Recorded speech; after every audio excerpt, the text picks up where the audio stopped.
Good morning, everybody. Welcome for this webinar about the role of local strategic heat planning to accelerate Poland's heating transition. My name is Julien Joubert. I'm working for Energy Cities. We are a European network of cities engaged in decarbonizing their economies. We have members across all EU members, or all EU member states, and we support our members to change multi-level governance and economic framework condition to accelerate the decarbonization of the economies. Today, this webinar is co-organized with CAPE, the Polish National Energy Conservation Agency, and Forum Energii, a European and interdisciplinary think tank based in Poland and focusing on climate neutrality and energy transition. To start this webinar, I will just give you some practical information. This event is recorded, and you have a chat function, Q&A function, so that you can ask your question. So please don't hesitate to ask questions because we'll take them during the after the presentation and after the different panel. And in addition, this event is translated simultaneously in Polish and English. So you can switch channel. At the bottom of your screen, there is a button where you can switch your channel to choose a language for the language you want to follow the webinars. So I think it's already on, and you can already hear the Polish translation. So please, colleagues, join in if it's not the case, but I think everything is working. So first, to start with this webinar, what is strategic heat planning? What are we going to talk about today? First, a strategic heat plan is here to set a vision of a decarbonized building stock with some objectives and targets which are set politically. Then it's also a process to map and analyze what to map. First, the building stock, the different type of buildings, their energy consumption, the different heating appliance used, but also what is the potential for renewable energy and decarbonized energy to supply heat in the future, and then the idea is to analyze that to set trajectories for decarbonization. So it's both an analysis of the current state, but also what could happen in the future. And the idea of that plan is to translate this vision into a specialized vision to determine what are the best solutions to develop in the different districts of the cities, because one solution in one district is not the same in the others, because the resources are different, because the type of buildings are different. So it's a process to define the what and the where. Of course, for that, it requires quite a lot of data to be gathered and analyzed.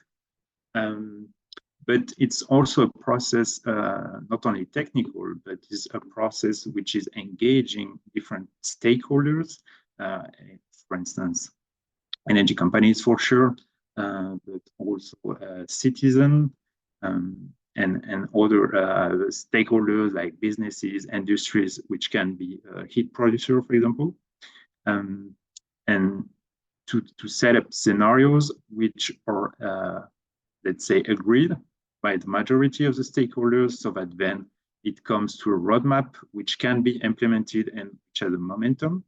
So a roadmap, it defines different responsibilities to take action, but it also lays down the financing and policy instrument to use to set up this, to implement this transition roadmap. So it's here to define the how and the when. You can see on the screen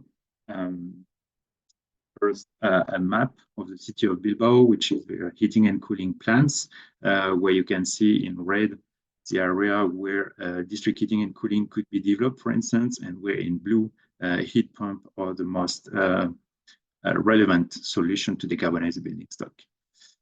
These resources comes from Decarb City Pipes 2050 project, which is a EU-funded project in which energy cities work with different cities to develop strategic heat plans and find also more resources about this question of strategic heat plan. And why are we talking about this today? Is especially because how we can use this local strategic heat planning to be a tool to accelerate transition in Poland. So the Polish context is that the building represents 38% of energy consumption and almost a third of energy-related GHG emission. It's clear that fossil fuels represent high cost for the society. They are also a source of insecurity and instability, as it has been seen in the past months, and as well an important source of air pollution. So we need to get rid of them. And local heat planning can be a part of the solution for sure. In Poland, you already have some experiences about energy planning at local level. And today we'll discuss how we make this local heat planning more important, more strategic, and a driving force. Because there are many benefits about local strategic heat planning. And one of them is to reduce the costs. And I will give you two kind of data about to support that. There have been two studies in the UK recently checking what could be the benefit of a local approach. And one study analyzed that a fully planned and locally coordinated energy scenario could save £252 billion in the UK compared to a scenario in which it's not coordinated at local level. And another study found that a rollout of different solutions taking into account the local context, so a place-specific approach could save £1,038 billion and bring additional £431 billion in energy saving and wider social benefits. So clearly, it's not nothing. We are speaking here about big numbers, and the idea is to discuss today how we can make this local planning more efficient to reap this benefit.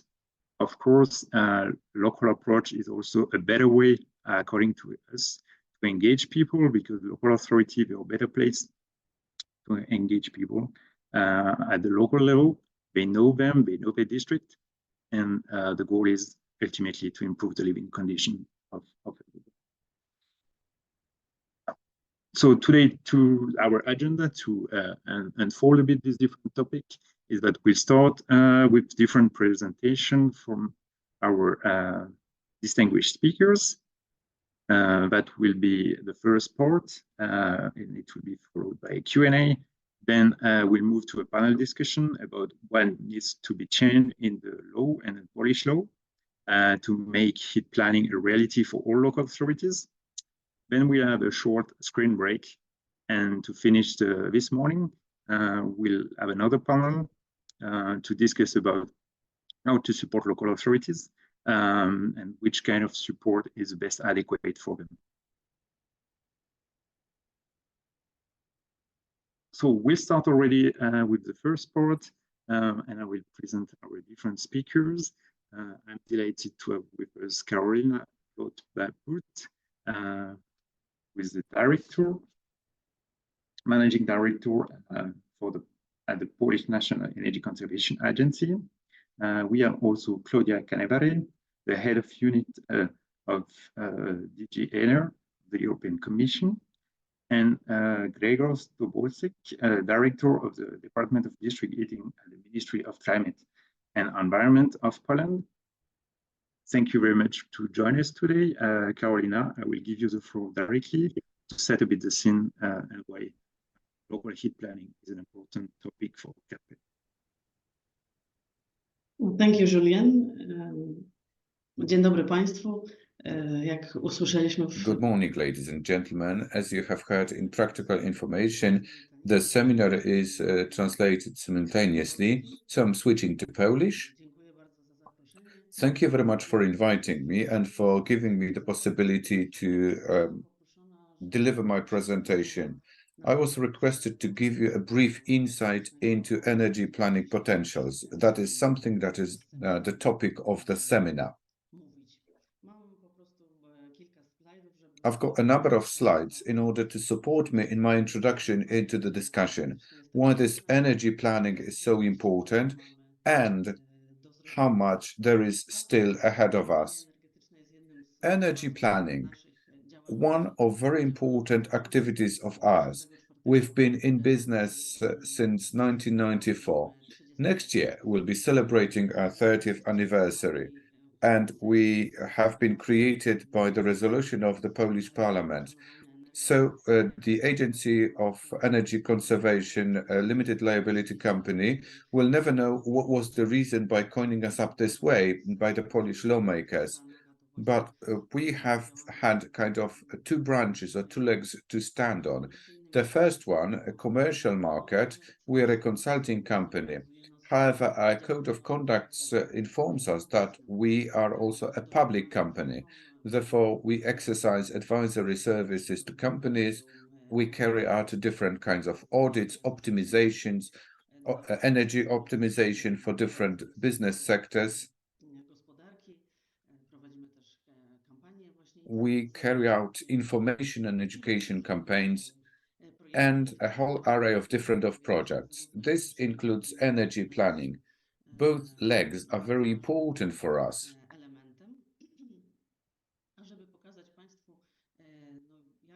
In order for you to see how much we have to do, I have decided to show you three graphical presentations. The first one, the first chart, shows energy generation in companies. These are terajoule grid. Look how much heat is generated, what a great demand for heat there is, and how much heat is to be planned and managed. So if we make an assumption that a typical heat system is 20 megawatts and provides up to 200,000 terajoules, so these are thousands of terajoules that are generated, and this is the demand at the same time.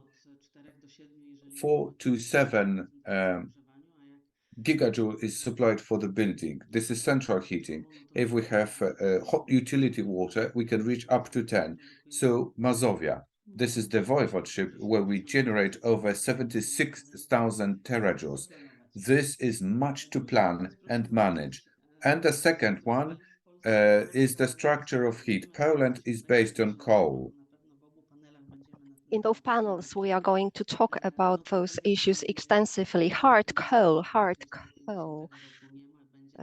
will not be with us until 2050, and we have the entire roadmap planning how to eliminate hard coal, but it all needs to be well planned and structured. We have some gas at our disposal. However, in the long-term perspective, we will need to give up this resource, gas. So in Poland, there is a lot to plan to revolutionize. And the third graph to inspire you for the discussion today, the heating systems which meet the effective district heating criteria. These are these green dots in the map. As for today, I mean, these effective heating systems are here in line with the definition that we have in place. The representative of the European Commission will definitely add more on the definitions, and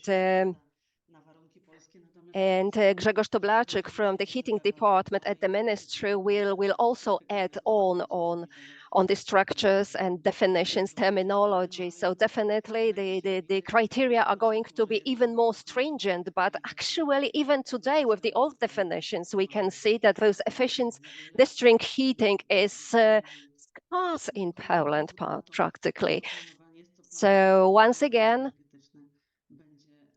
we can stress that energy planning is of key importance and will be of key importance in Poland. I cannot switch to the next slide. Can you support me with switching to the yet another slide?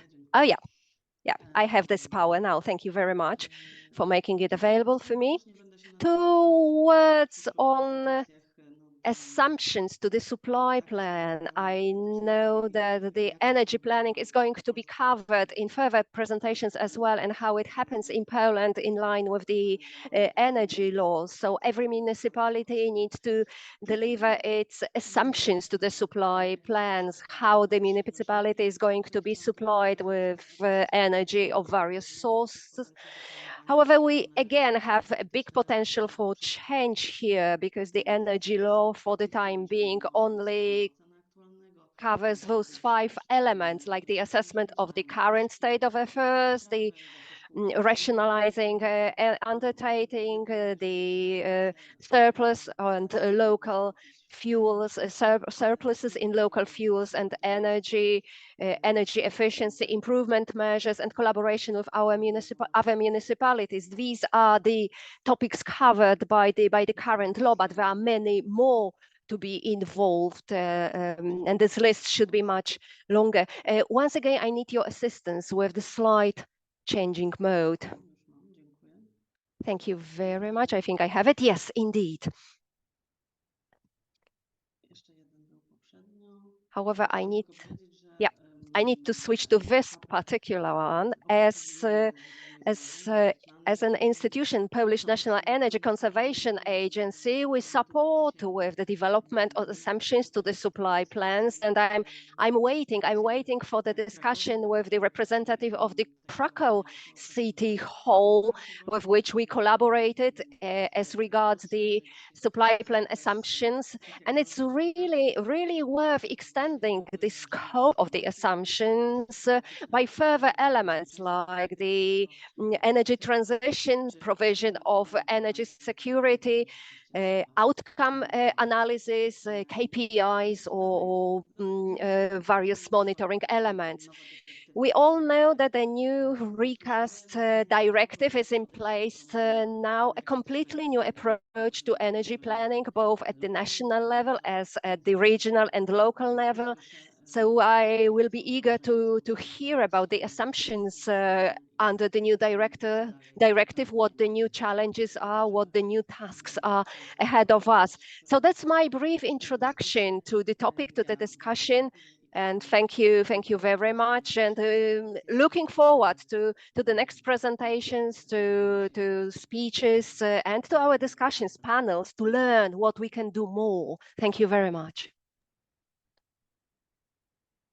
Thank you very much, Carolina, for this introduction.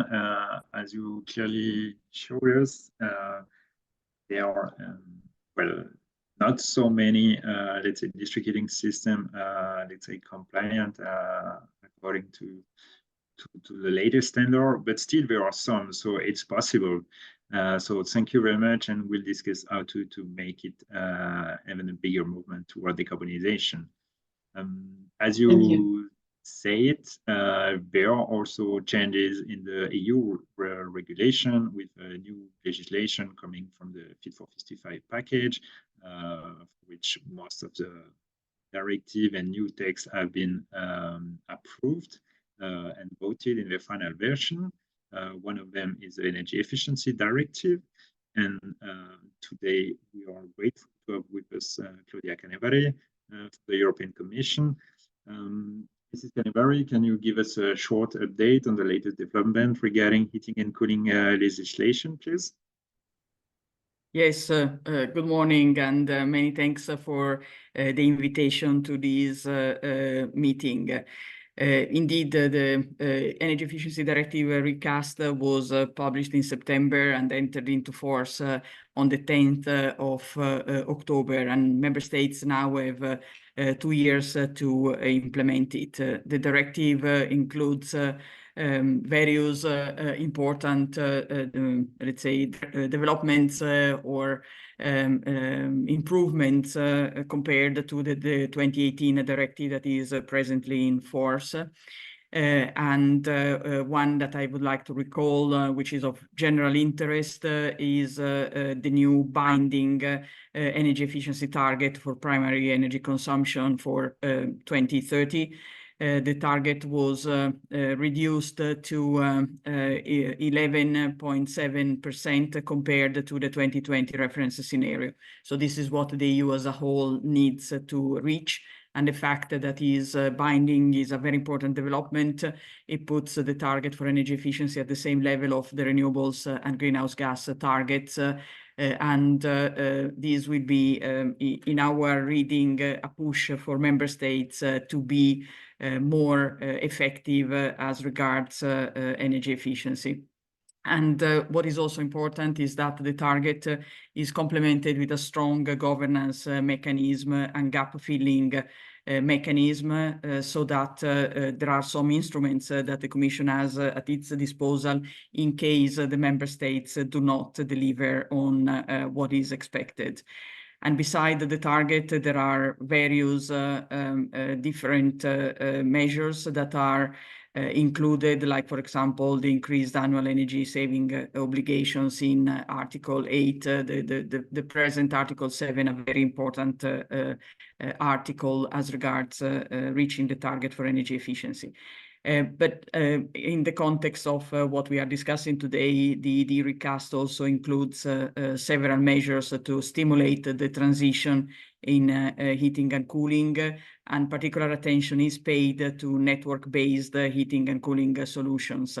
This is a way to put down a pathway towards a full zero emission of district heating by defining also efficient district heating and cooling. And what is important of this definition is that it has basically three important consequences. First of all, state aid might not be granted to district heating unless it will meet the criteria for the efficient district heating system. Secondly, all the large district heating systems having a capacity of more than 5 megawatt need to establish plans to meet the definition of efficient district heating. And thirdly, on top of this definition, the directive prohibits support for new fossil fuel-based capacities in efficient district heating and cooling, except for natural gas, but only until 2030.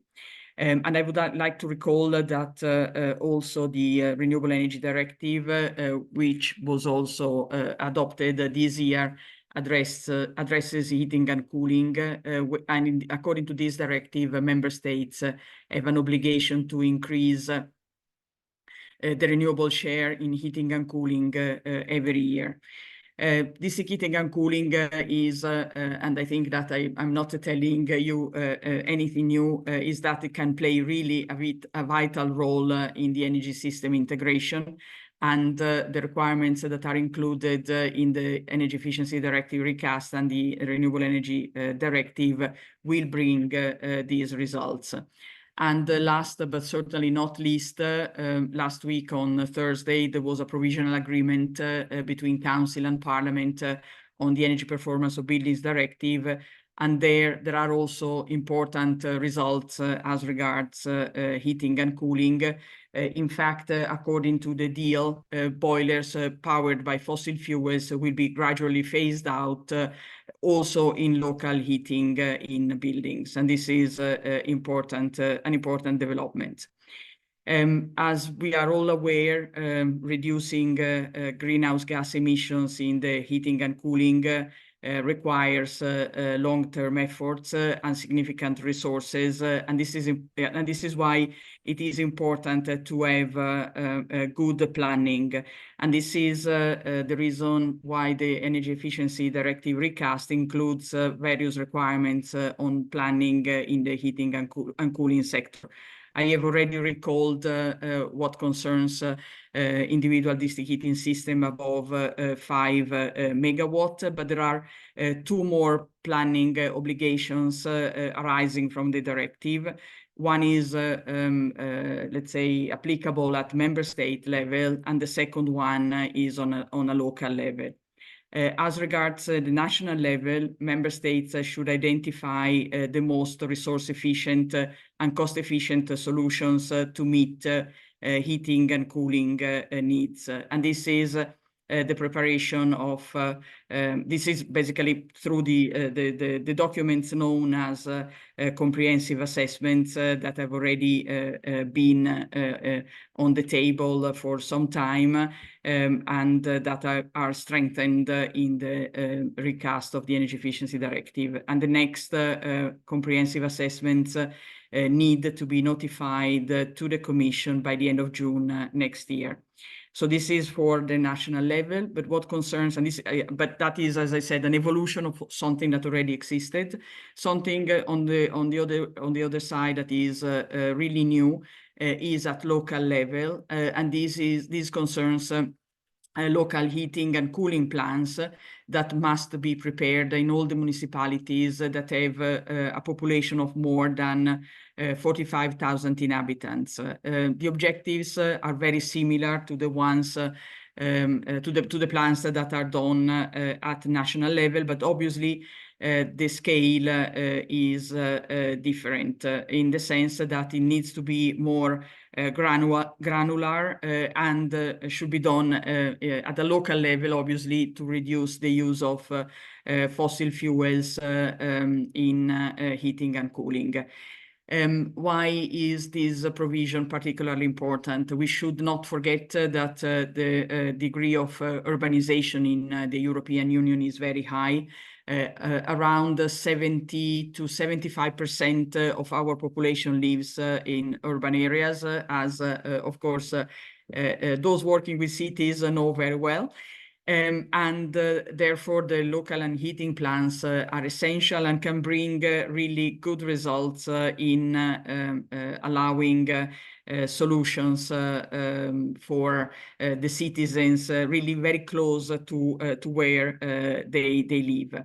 And it is also relevant because local solutions are still dominating the EU's heating and cooling sector. And this is proven by a study of the European heating industry done in 2021, where it is indicated that the EU space heating stock accounts roughly for 126 million installed appliances, and 60% of those are older than 15 years. And the replacement of these devices has not been particularly fast. It has only been about 4% per year. So it's clear that there is a lot to be done. And this is also, let's say, important to have these local plans, because as we all know, this kind of, replacement of heating systems is often done as an emergency result, and as an emergency or as a result of an emergency, and therefore often let's say the system does not work properly. Just still a couple of words from my side as regards the support that the Commission can give to Poland and to the other member states to ensure the good transposition of the provisions that I have recalled. If we consider what I have just said about the municipalities, according to 2021 data, there are 1,207 municipalities or communities with a population above 45,000 in the EU. And 5 member states, Germany, France, Italy, the Netherlands, and Poland, have above 100 municipalities falling under the scope of this requirement. So, as you can see, it's quite a relevant number. The directive does not include the specific requirements as regards these local and heating and cooling plans, but the comprehensive assessments could be a guiding instrument to see what or to decide what to put in these local heating and cooling plans. And also there is, it should not be forgotten that there is already quite a wide experience as regards the planning for heating and cooling at local level. I just would like to recall strong relevant networks like the Covenant of Mayors or Manage Energy, where nearly 60 projects have been funded from EU energy programs. As you are all aware, at the moment, energy efficiency, but also renewables energy in terms of small scale renewables are financed through the LIFE Clean Energy Transition sub-program. And various plans have been, projects have been developed because of these program. So let's say the support from the EU is given to these financial programs, and also through a set of guidance documents that the Commission is preparing in order to support member states in the transposition and implementation of the various provisions of the directive. And this set of guidance document is expected to be available in early 2024, and there will be one on heating and cooling, so the article 26, and there will be some elements as regards the local heating and cooling plans. Another element of support that I think it is worth mentioning in this context is the ELENA technical assistance. This is a technical assistance to develop projects that is financed by the Commission, and it is implemented by the European Investment Bank. There are many projects throughout Europe that are successful in, let's say, identifying the financing solutions to support the projects that are developed through this facility. But the reason why I'm mentioning this in this context is that the Commission is pushing for member states to develop local ELENAs, so ELENAs like structures at member state level that will be able to build on the know-how established through the ELENA facility, but operating at local level and thus being closer to what the different concerns and the different situations in a specific member state are. So with that, I conclude my my intervention today by saying that heating and cooling is a key issue that deserves special attention in order to reach the climate objectives, and making sure that the heating and cooling systems of the different size and different operations are energy efficient in order to deliver the best results with the least use of energy and in the best cost-effective way. And I can also reassure all of you that the Commission will do its best to ensure the successful implementation of the directive, and we continue working with the member states at different levels to support their efforts. Many thanks. Thank you very much for this overview. I understand that the EU is clearly strengthening its legislative framework for the planning of heating and cooling at different levels, so national and local level. I think one important point about this new provision, local heating and cooling planning for local authorities above 45,000 inhabitants, introduced by the Energy Efficiency Directive. What you mentioned is also that this article mentioned that member states should provide financial and technical support to local authority to carry out this planning. It's also mentioned that when there is a transposition in the national legislative context, member states should avoid to add additional administrative burden for local authorities by building on what's existing in the national legislation. And it's also called for involvement of the stakeholder in these local heating and cooling plans. I mean, at Energy Cities, when we work on and provide input to the European Commission for this new provision, it was clearly that all our members, local authorities across the EU, were in favor of this introduction of mandatory local heating and cooling plans for local authorities, if appropriately supported. And I think is an important point that we'll discuss now, also how member states can support the local authority for the implementation. But thank you very much for this presentation, this overview of the new legislation and why the Commission push for this and the benefit expected. Now we'll move to our next panelist, Gregor Stobolsik, the Director of the Department of District Heating at the Ministry of Climate and Environment. Thank you very much to be with us today. Can you maybe explain more about the development of the legal framework in Poland regarding heating and cooling and what the ministry plans to move forward this transition, please? We'll put your slide again on the... Dzień dobry. Good morning. Yes, this is my presentation.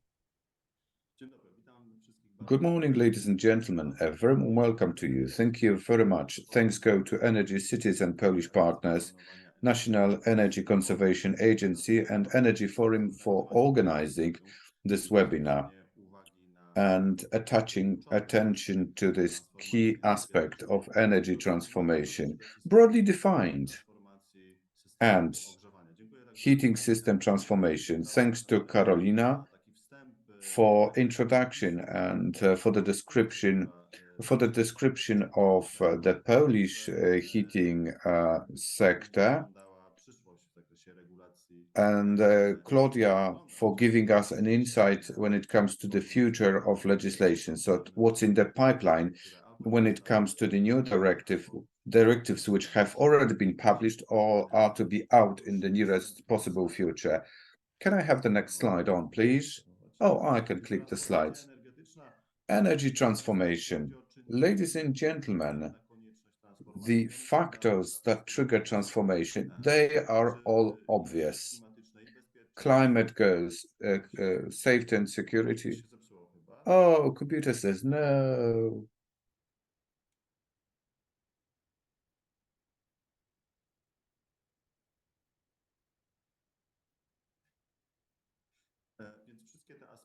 So all the aspects that impact our willingness to transform, this includes the ways, the directions, and dynamics. So these are determinants presented on the beamer. The local governments play a key role. It's obvious that local aspect in heating and heat provision is of pivotal. Without taking local specificity into consideration, we cannot carry out efficient transformation, cost-wise, energy-wise, environment-wise, effects-wise, in the shortest possible period.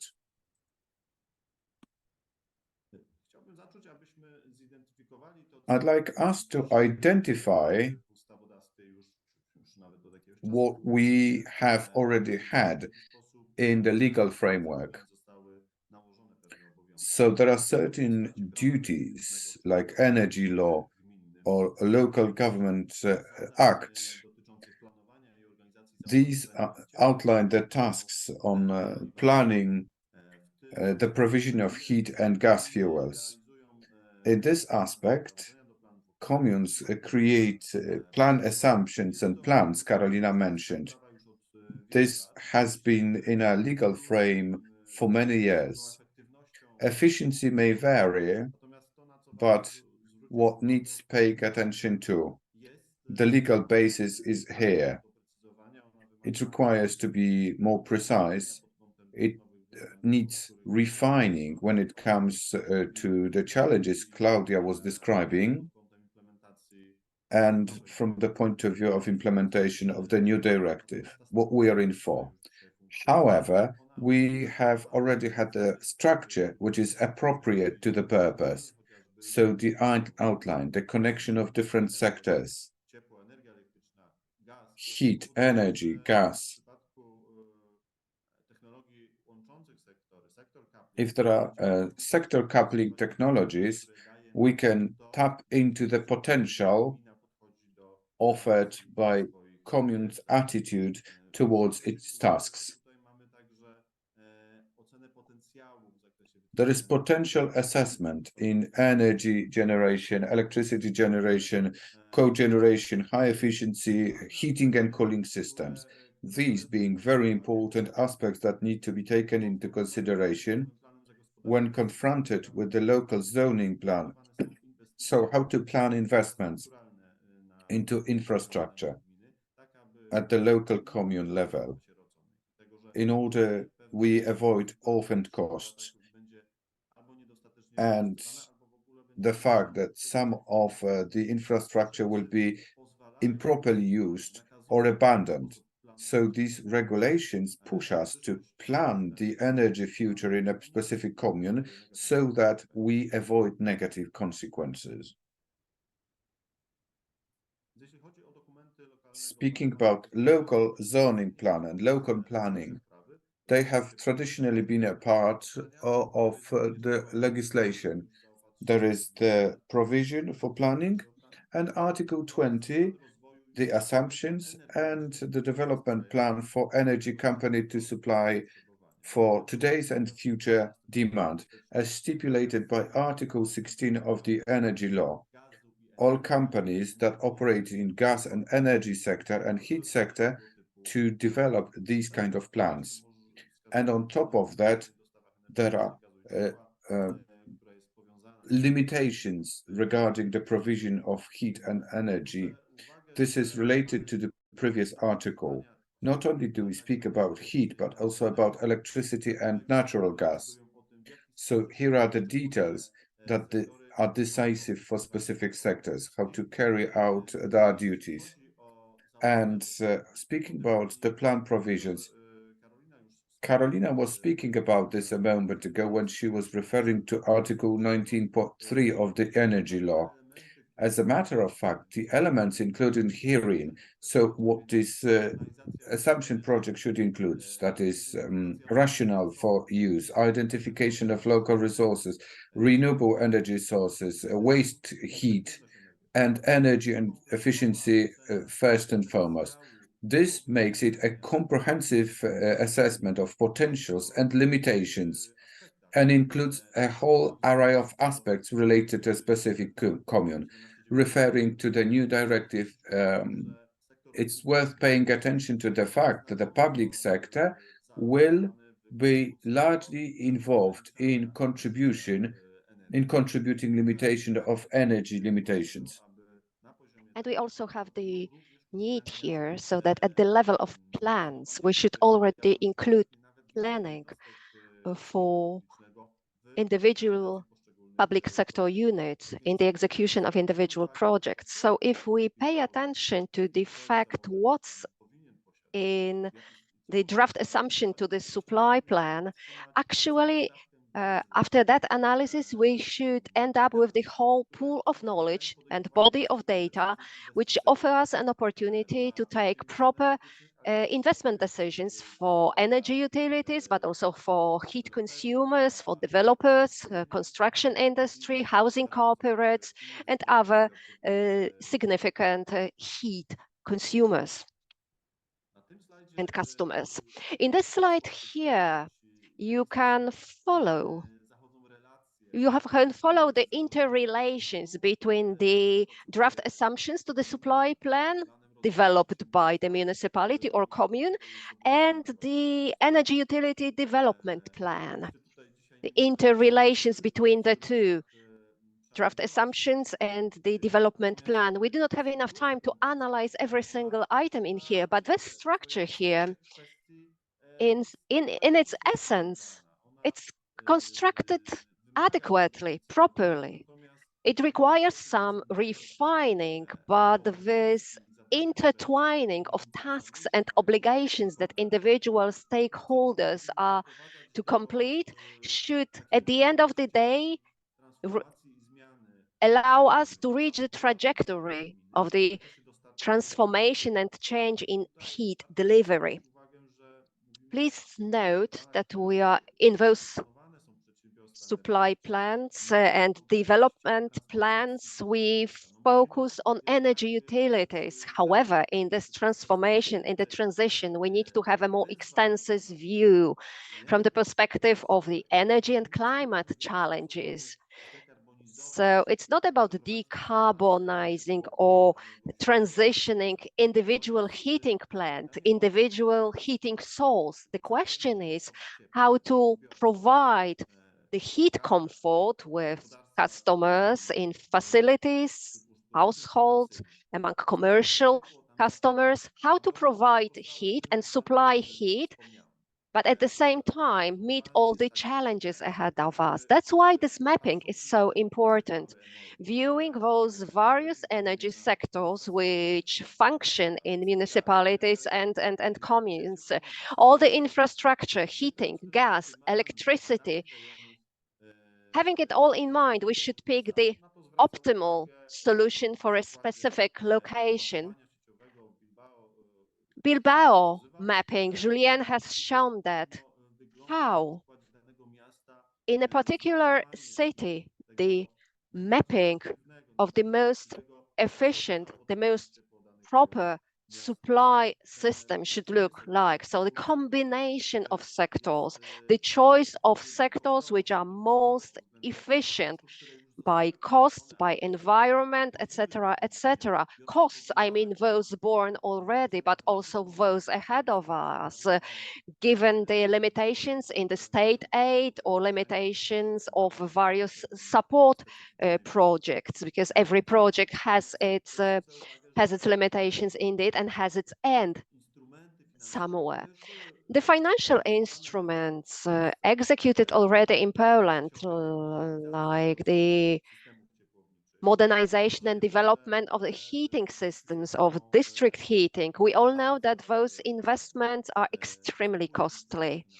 There is a financial gap there, so state aid support has been visible in the previous budgeting perspective. It is going to be visible in the current one under the Phoenix program that has already started for the district heating systems. So under the previous perspective, there were calls stating that financial support depended on the alignment of the energy utility development plan and the low emission plan adopted at the level of the municipality or the commune. You can remember the low emission management plans developed by municipalities. Those plans were developed in order, sometimes in order to win funds to modernize and develop the district heating. So this intertwining, this interconnection among various plans, that's the reality already. In this slide, on the other hand, you can see the verification, and that results from the laws currently in place. How can you verify the energy utility development plan with the assumptions to the supply plan? Of course, that will need to be further refined in future legal solutions. This model requires some strengthening, but it's going to be rather an evolution than a revolution because the basics are already in place. The planning documents of utilities. So far, there have been certain duties, but there will be more in the future. So energy utilities are required already now to develop their planning. And I want to draw your attention to three elements. Article 10D of the energy law, which provides for the power system providers, power system operators to make the assessment of their heating and cooling system potential. I already mentioned that we need to use various sectors at the level of municipalities and communes, and we need some flow of information, flow of data in order to cover it all. So Article 10D of the energy law, something that's been implemented, was implemented at the end of Q3, I think it was August this year that we implemented it. And it improved the opportunity for assessing the potential of heating and cooling systems. But we have also amended the RES law. So now the energy utilities need to align or need to consult their plans with the president of the Energy Regulatory Office, and they need to provide their data until December 31st, 2025. Under the previous system, under the previous legal obligations, the development plan for energy utility was just a voluntary solution. Right now, it is an obligation. I also wish to mention the climate neutrality plans that will need to be developed by the energy utilities if they wish to get their free of charge emission rights. It's just what I've mentioned is just a part of obligations on the shoulders of energy utilities. They all refer to Article 16, which mentions the energy utility development plan, but all that will need to be taken care of in the correlation with the local plans, so comprehensive assessments of heating and cooling potential, etc., etc. We want it to be all aligned. So at the level of utilities, utility companies, we try to improve the planning, which will then impact the improvement at the level of the municipality. The EED directive, Madam Canevari has already mentioned that, but let me draw your attention to how strongly the local aspect is mentioned or presented. Population of 45,000 inhabitants are mentioned there, but we see the need for going further. Of course, it's going to require some extended capabilities and competence at the level of the local authorities. For a couple of years, we've run a program of energy consulting and environmental consulting. We have municipality energy specialists in place. Many municipality representatives have been trained already, and those of you who work with the energy aspects, you know that these are not simple things, these are not simple subjects. Such competence, such capabilities are not to be built and acquired overnight. So this consulting or advising system, which is already in place and which has already upgraded the skills and know-how and expertise of local specialists, it will need to be intensified further on. However, there is some potential already constructed, already achieved, and we hope that in that context, we can further improve the barriers for energy planning now. Those of you who execute, who develop those draft assumptions or supply plan assumptions, you will probably identify your barriers, but we at the central level, we see there are hurdles, there are certain conditions which are not conducive to your situation. What I mentioned here are just 6 elements. Those most elements are there is lack of data and information sharing among the stakeholders. I remember a meeting on energy planning when one of the participants from a large city, she mentioned that they got in touch with utilities on the use of waste heat because there is a potential there. And this large city just received one response from all the utilities that were reached out to. So sharing of information requires enhancement, but also the system of collecting data, processing data, because that's the basis, that's the foundation for us to define how to use those data efficiently. And now the recommendation part that I've developed and that we identify as for today, the recommendations that we would like to include in the laws to implement the EED directive or the Neutral Energy Sources Directive. So the effective monitoring system, but also priority of energy efficiency, a comprehensive approach to heating facilities and rooms. So how to limit the energy losses which accompany our daily life or our activities. And then we also want to optimize the sources and the supplies to individual facilities, rooms, housing. So that's the current status of affairs, the recommendations and the barriers that we've identified. I'm of course ready to take floor if you wish to ask me questions in the course of the session. Thank you.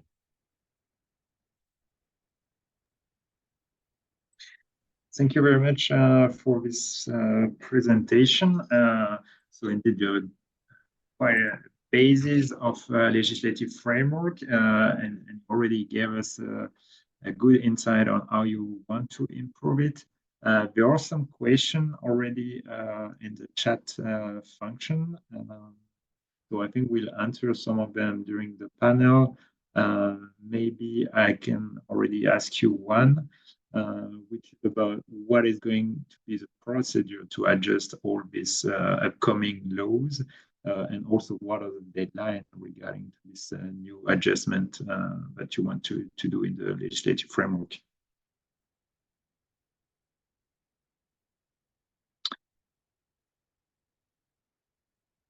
Mr. Tobolsek,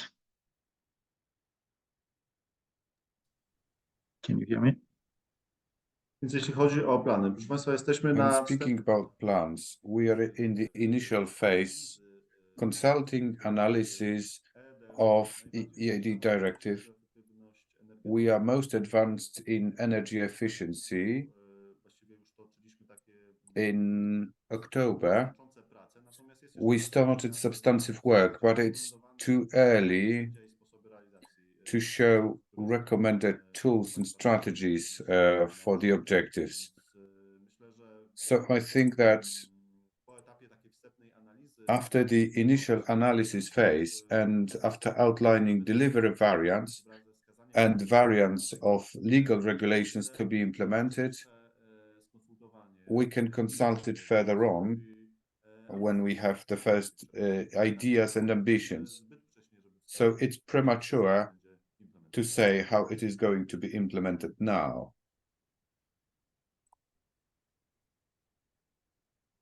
Okay, thank you very much.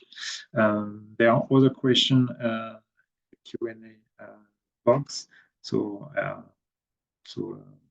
let you have a look maybe, and we can come back to that during the panel discussion.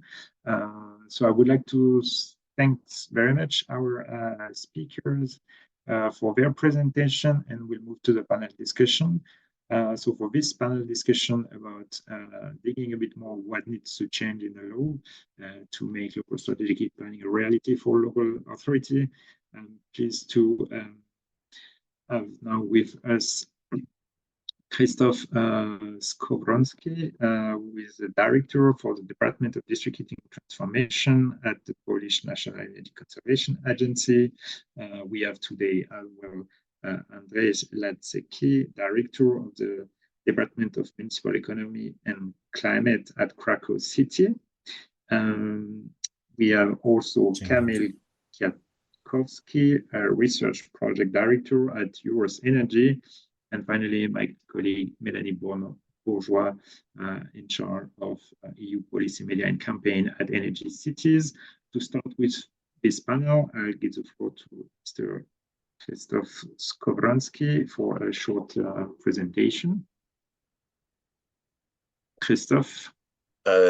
Dzień dobry Państwu, bardzo dziękuję za... Good morning, ladies and gentlemen. Thank you very much for giving me this possibility of sharing a handful of suggestions. I'm trying to put my presentation on.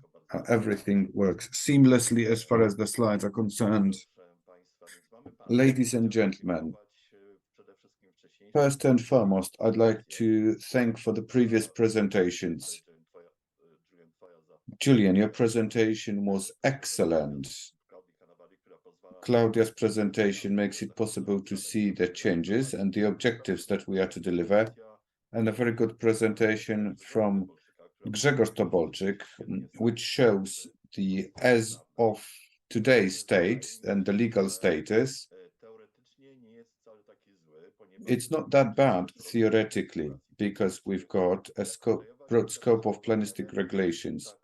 The National Energy Conservation Agency sees this conference and the possible changes as very important. We work on different strategic plans associated with energy economy and heat.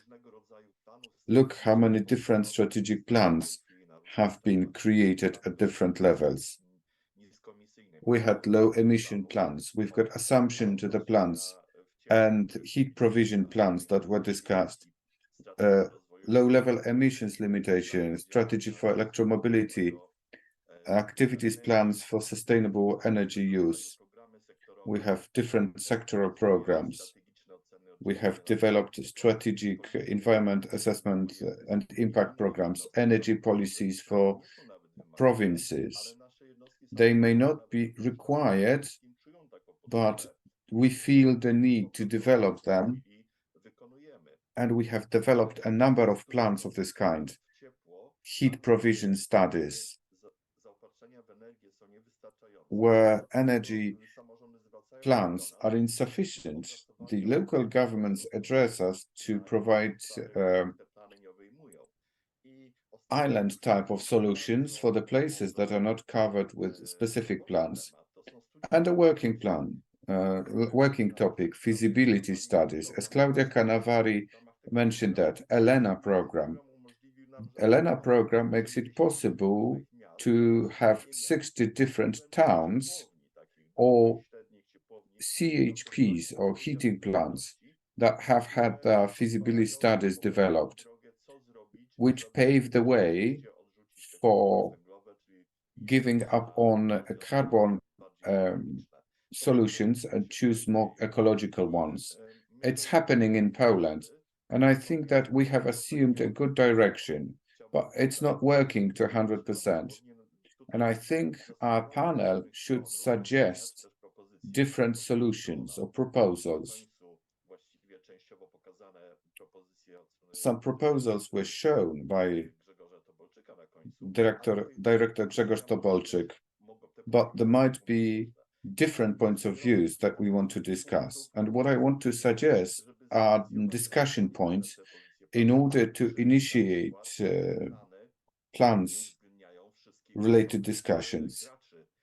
Plans should include all key stakeholders. As you can see, energy companies, communes, local governments, provincial governments are included. And this is the mayor or the head of the local unit or a commune is responsible for that. But everybody has got the possibility of airing out their opinions. If this is stipulated in the law, why do we have only 20% of communes having these kind of plans? What does it stem from? Why do we have this kind of situation? So the problem may rest in some other place. It's a kind of repetition of agreements or arrangements that are required when plan is developed.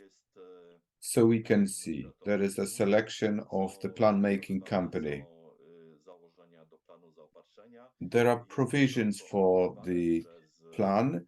It requires broad scope opinions before it is accepted and voted by the municipal board. It's a lengthy procedure. So the question is, there might be some problems within the scope of procedure which result in the fact that we are unable to deliver these documents efficiently. They may not respond to the goal they serve. And another element is the goal itself. To simplify the things, simplification is as follows. It refers to Articles 25 and 26 of the directive on energy efficiency. We speak about energy efficient heating systems.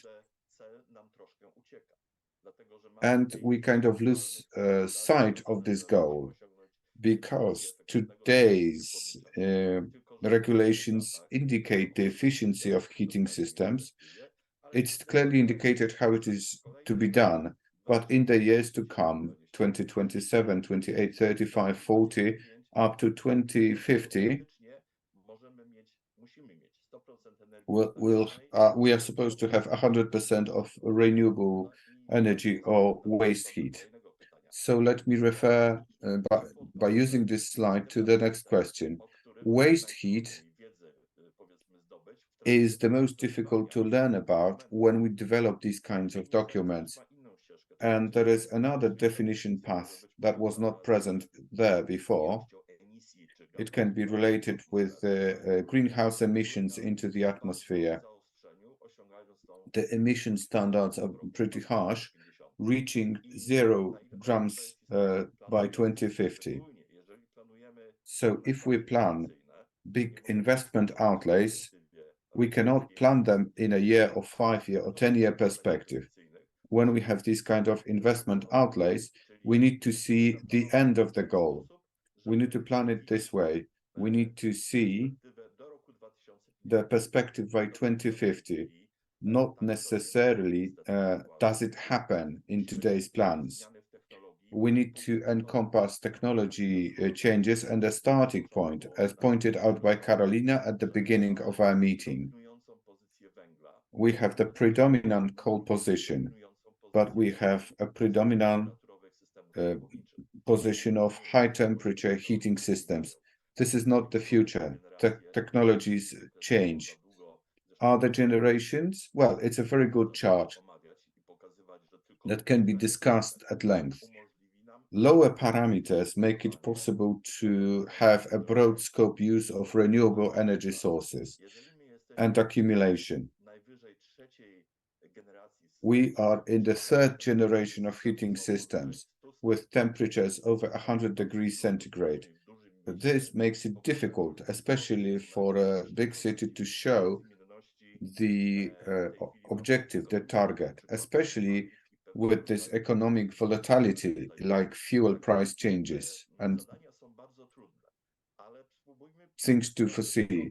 These are difficult tasks, but let's look at the steps that we need to take. What we use, what we make use of, what is missing when we plan any works associated with heat provisions. The energy consumption change needs to be taken into consideration. We have the database of buildings and grounds. We use it via cities. Cities may acquire data, and there is a kind of central database of buildings emissions. So the databases are the starting point for any kind of planning. So the question is, there might be something wrong with the databases or databases availability. The databases are developing. Geoportal is also important.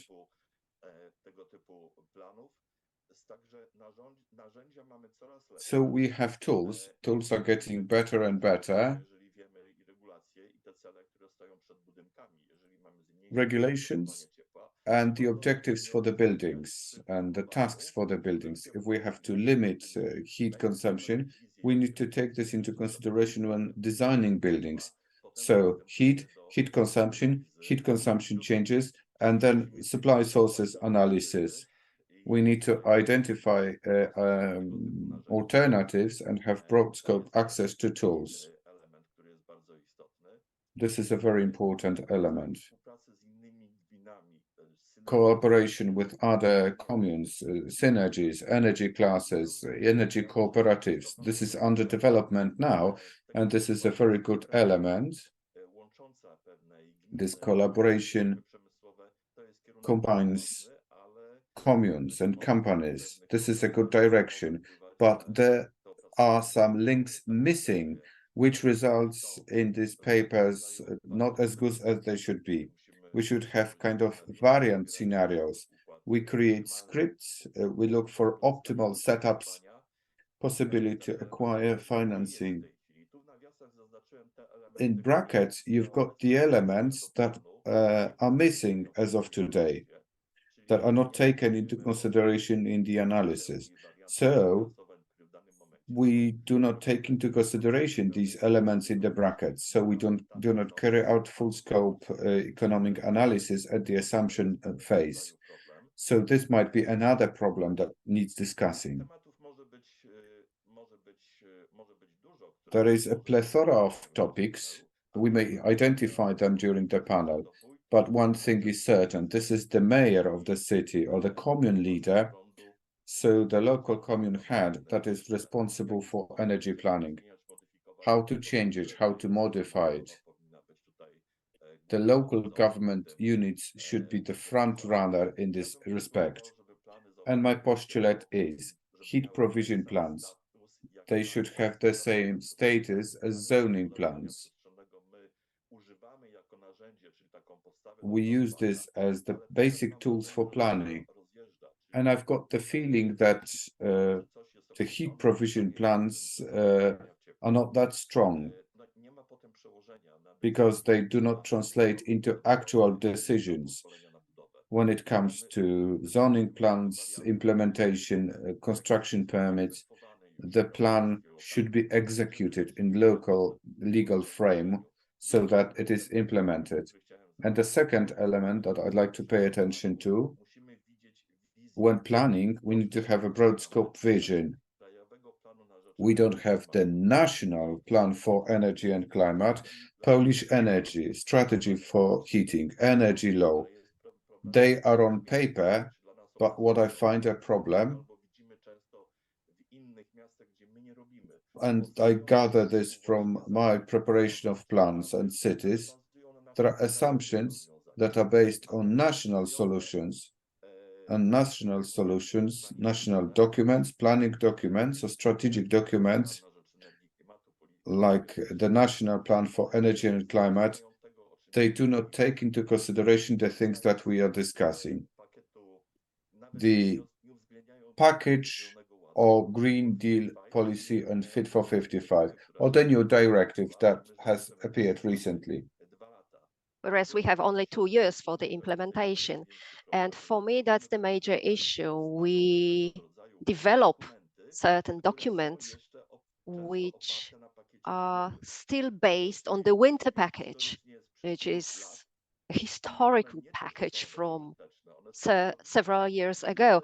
And they are not only useful, they are also harmful. And they are then put into some shelves or drawers, not executed. So we do not catch up with the current status of affairs. We need to propagate the new things. because we might update our plans in 2 years, but the deadlines are here. We have deadlines to arrive at certain targets, at certain objectives, and those objectives are set, they are defined already. So taking up our task in 2 years' time is going to be too late, definitely. Thank you very much. That's as much as my introduction is concerned. Thank you very much for this presentation. I think you put forward many propositions and quite a number of issues about data access, about the mandate, and the legal effect of these different plans. Before we move to next panelist, I will maybe take one question from our audience, asking the chat. One thing which is pointed out by one of our participants is about that there is no, let's say, communication between energy companies and local authorities. I mean, in a standard way. So no standard for communication and provision of mutual information between municipalities and energy provider, or not enough. I don't know, maybe I will ask this question to Mr. Tobolsek and Mr. Skowronski, if you want to react to that.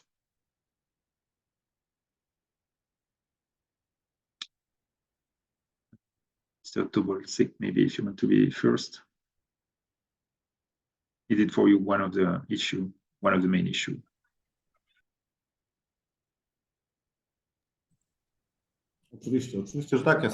Indeed, I actually paid attention to that already. Energy planning is done at various levels. There are different stakeholders. In our acts, we identify municipalities and communes as one of the stakeholders, one of the entities responsible for planning. But there are also utilities and other entities which execute their plans. And this communication among all those layers, those levels, it should take place, the exchange of data, sharing data, but also sharing the vision of development, how you identify the potential of various technologies that might be used in a given municipality or in a given city. That's something which requires improvement indeed. For the time being, or so far, it's been done on a voluntary basis. No legal sanctions or no legal definitions, no legal obligations. I myself mentioned a big city in Poland that wanted to collect these data for as regards waste heat, but the city couldn't get it. A big city, hundreds of thousands of inhabitants, and only one energy utility responded. So the data sharing, efficiency of data, that needs to be improved, but also a design of a new smart data collection and data processing system so that it is useful for the municipality itself, but also for the national level, so that we can have the information flow at the top levels. I agree with you. So implementing the directive, we are going to reflect this need, this demand, because without collecting data, we cannot make any start, we cannot make any decision if it is not based on data.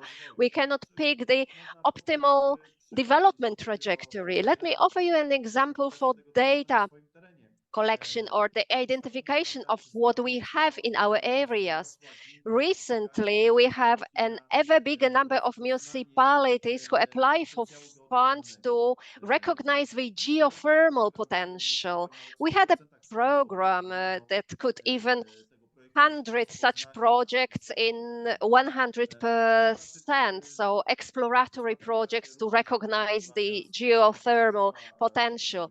There are many towns and cities which joined that program. those towns and cities will define their potential. These data are going to be provided further on to other stakeholders, but the municipality here is the first here to collect the data. That's the starting point. But the same refers to the waste heat, the potential for energy efficiency. And let me also come back to what I have already mentioned, a comprehensive view, not only how we can generate and deliver or supply, but also how we can economize, limit the use, limit or diminish the use of heat, where there is this potential for savings, so that this transition can be done at the fastest possible pace. Without planning, it will be just coincidental. We will intuitively pick a project after a project without any further scale. Some projects will be overestimated, some of them will not be efficient, some of them will be extremely costly, endangering the consumers, the customers with higher costs. I think this aspect is very important here. Energy poverty, ladies and gentlemen, Commission points out this aspect. Energy poverty is going to be accompanying the energy transition. So it needs to be included in the planning and in the mapping of cooling and heating. We cannot define effective tools of limiting energy poverty if we do not know how to carry out the transition, what tools are going to be involved. We need to correlate it all with all other sectors: decarbonized gas, electricity, renewable gas. It's of utmost importance, and I'm an engineer, and it's difficult for me to imagine that you can efficiently limit energy poverty without a mature, comprehensive energy planning done by municipalities. Not only utilities, but also municipalities, communes, towns, and cities, which need to accept this burden on their shoulders so that the local inhabitants are well taken care of from that perspective.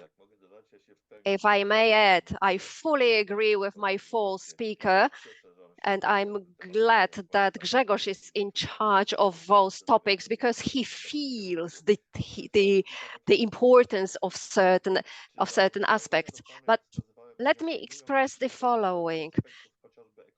The draft assumptions and assumptions to the supply plans do not take into account the economic aspects. These are only the energy utilities which think about the economy and the finance. Only if the energy utility does not cope with this problem, the municipality comes back on stage.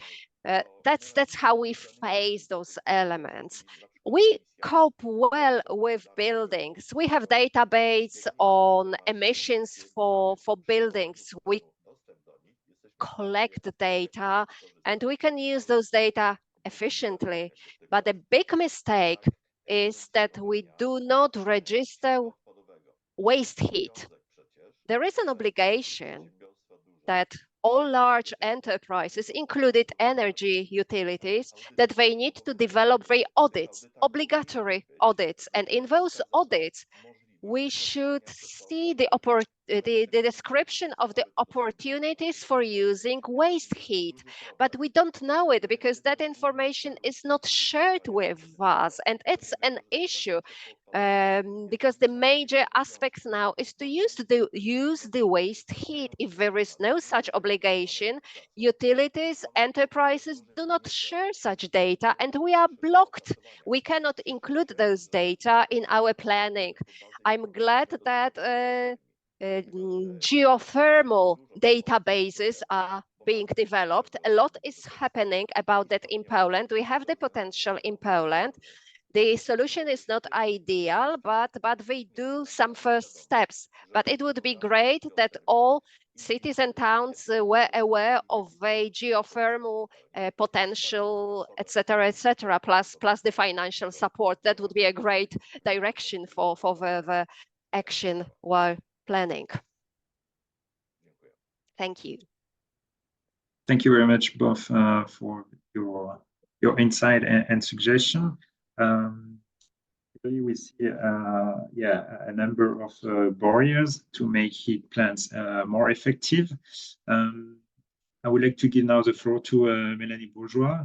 Mélanie, can you maybe explain us also how other countries are setting up legal and support framework to support local authorities? Because it was mentioned like the burden of heat planning.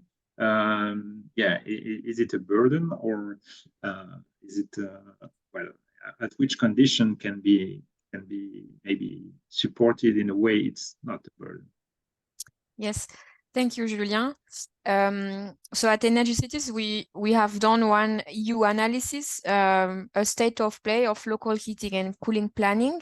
The goal of the analysis was to see what already exists in the 27 EU member states in terms of legislative framework. So what is there already an obligation or an incentive for municipalities to do heat planning? Do they have the legal mandate to do so?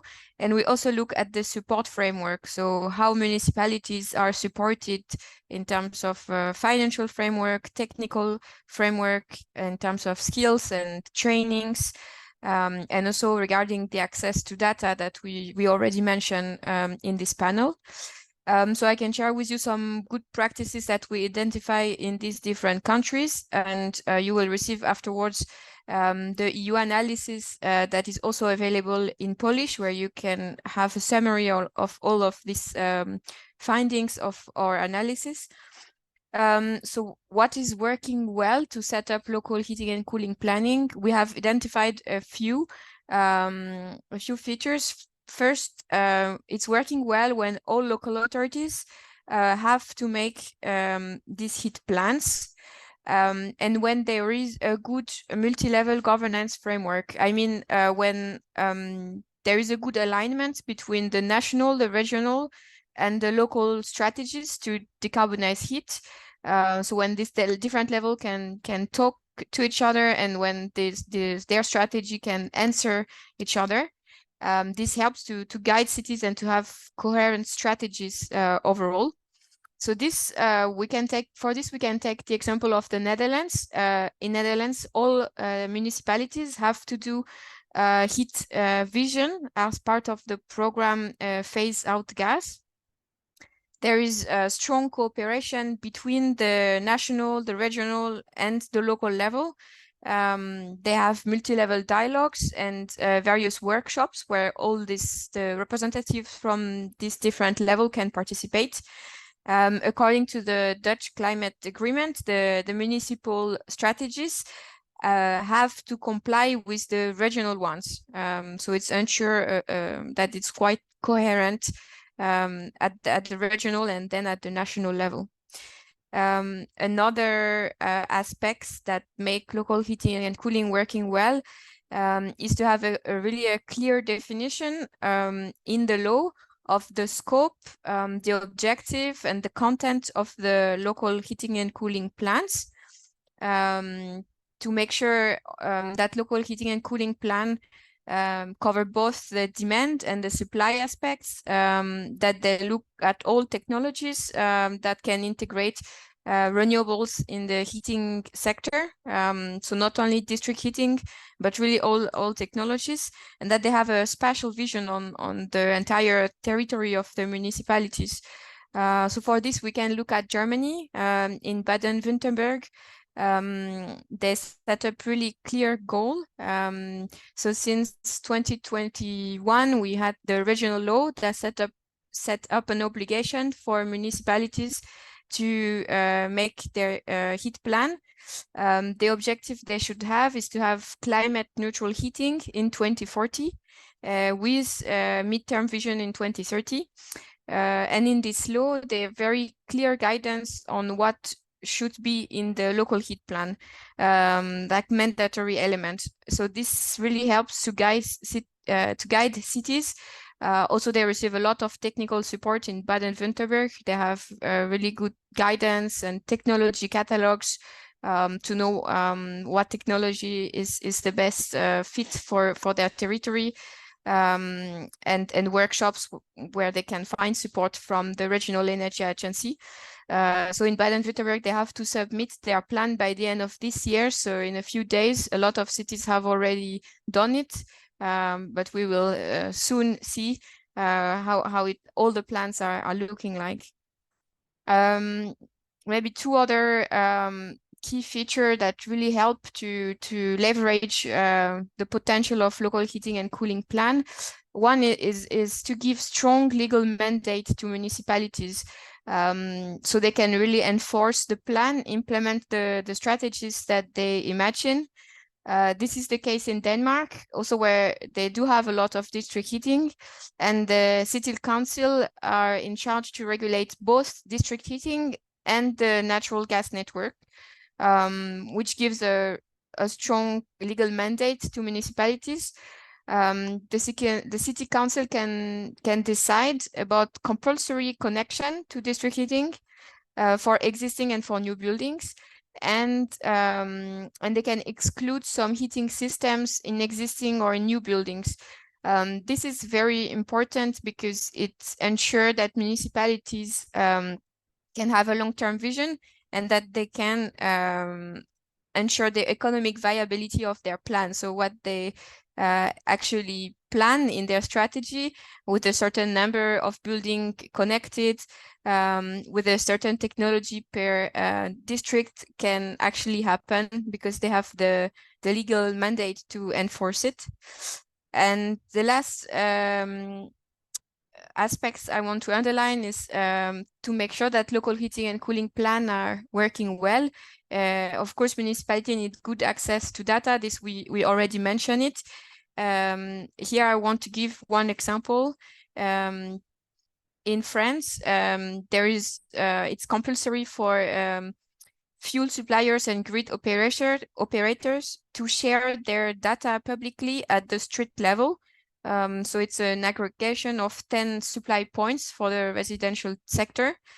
And this really helps to have already a good set of data for municipality to start their analysis. Also, the regions and the national energy finance regional air and energy climate observatories. And these observatories at the regional level are in charge to provide already treated data for local authorities, so that they can really have some pre-sorted data to start the planning. So these are some really key elements I wanted to underline. Of course, in addition of these legal aspects, we need technical support for municipalities to enforce this plan, to know how to do it. I can come back to this because we also have good example on the technical support, for example, in Belgium. Thank you. Thank you, Melanie, for what we can also learn from other countries trying to implement the same legislation and support framework for local authorities. Now I would like to give the floor to Andrzej Lazecki. You are the director of Department of Municipal Economy and Climate at Krakow City Hall. We discussed already a number of suggestions. I would like to have your point of view about what could be needed to support you in better strategic heat planning. You have in Krakow one of the largest and most complex Polish heating system, so it's not an easy task. So the floor is yours, and maybe also one question. It was suggested that the heat provision plan that local authorities develop gave the same level of legal mandate as the zoning plan, let's say. I don't know if is it something you would welcome as well?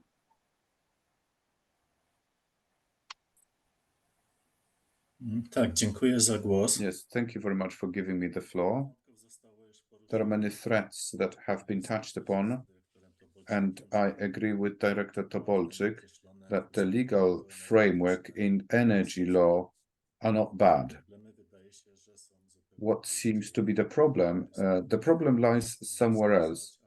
I'll try to indicate some of these and refer to what we do. First, target focus is very much needed. We need ambitious climate policy at the national level.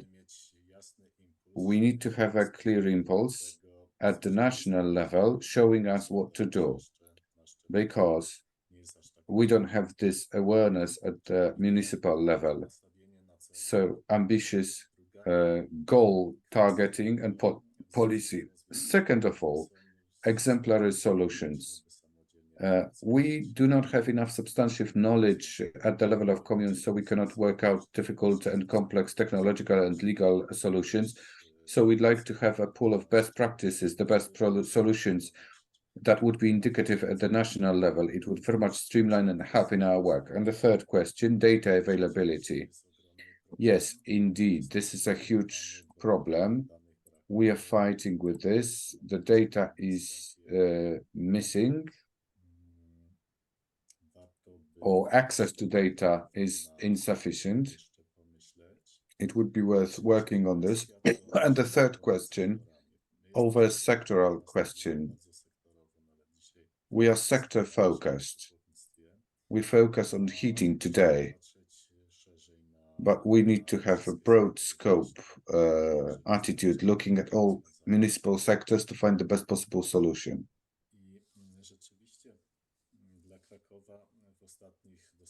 Krakow. In the recent weeks and months, we have developed a document hand in hand with the National Conservation Energy. This is the document pertaining to the heat provision, gas provision. We wanted to go outside the schemes and take up ambitious plans related to energy neutrality by 2050 or earlier if possible. And on top of that, we tried to be a part of what stipulates the directive, energy efficient systems. The documents that we have produced are the first steps. We are working on the plan. We talk to energy companies on how to translate what is on paper into action plan and investment plans. A few words about what we do. Krakow, one of the 5 cities, we are part of the neutral climate mission. It defines the target focus. We take up an ambitious target or a goal, and we seek ways to fulfill it. Buildings mobilization is another question. We cannot speak about ambitious heating system modernization if we do not modernize buildings up front, because there is too much heat demand in the buildings, and installations are high temperature installations, so we cannot go down with the temperature without thermal modernization. And we are working on NEST pilot project. We look for large-scale solutions for building modernization based on technological solutions. I hope we can do it, which leads us to another step. We need to have a broader look, not single buildings, but areas of buildings in conjunction with the other municipal systems. Not only do we speak about heat and cooling provisions, but electricity, natural gas, electromobility.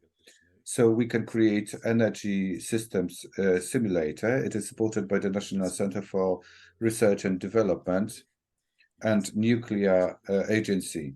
This simulator may be a tool which indicates optimal solutions. It will be an automated tool.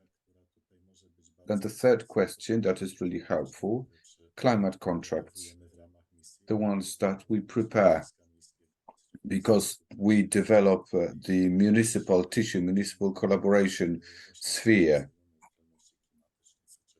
with the bearing in mind the climate neutrality objective. The legislation framework is not that bad. You can make the most of it, but we need a strong impulse at the national level and support and collaboration at the local level.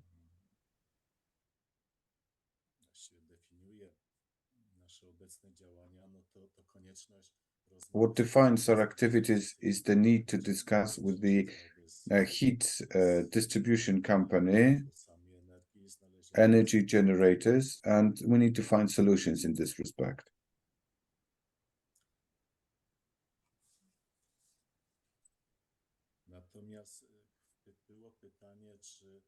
There was a question about zoning plans and heating plans to be at par. Yes, it should happen. This is a direction-setting document, so like zoning plan as it has been until now, but heat providing plan should be an obligatory document because it shows the scopes, who does what kind of finances are provided, and whose responsibility is what. So this should be there.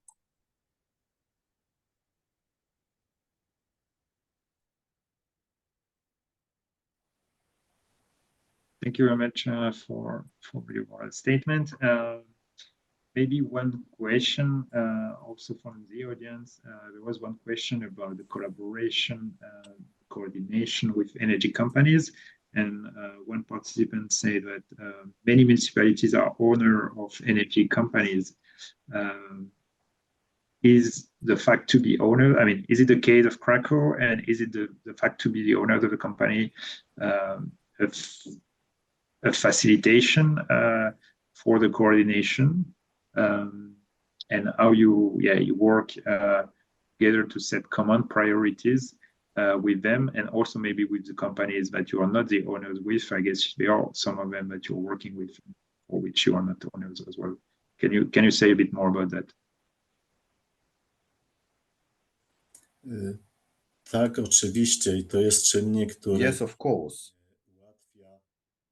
This facilitates planning and faster reaching of goals. The local government owns the heat distribution company in our case, and we own one of the heat generators. Two other much bigger heat generators are privately owned. And the heat company's role is key because the distribution company sets up the connecting conditions and grid codes, collaboration conditions, division of the market, technical capabilities, heat transmission and transfer and distribution. Yes, it's a key element for us, this very fact that distribution company is owned by the local government. Yes, indeed.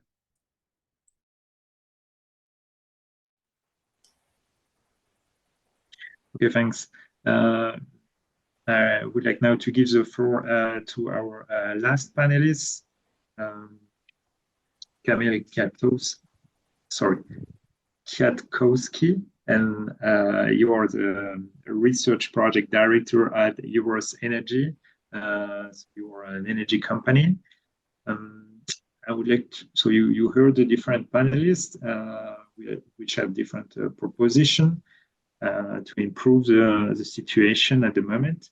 What would be missing, according to you, in this current global energy plan, and what change need to be made?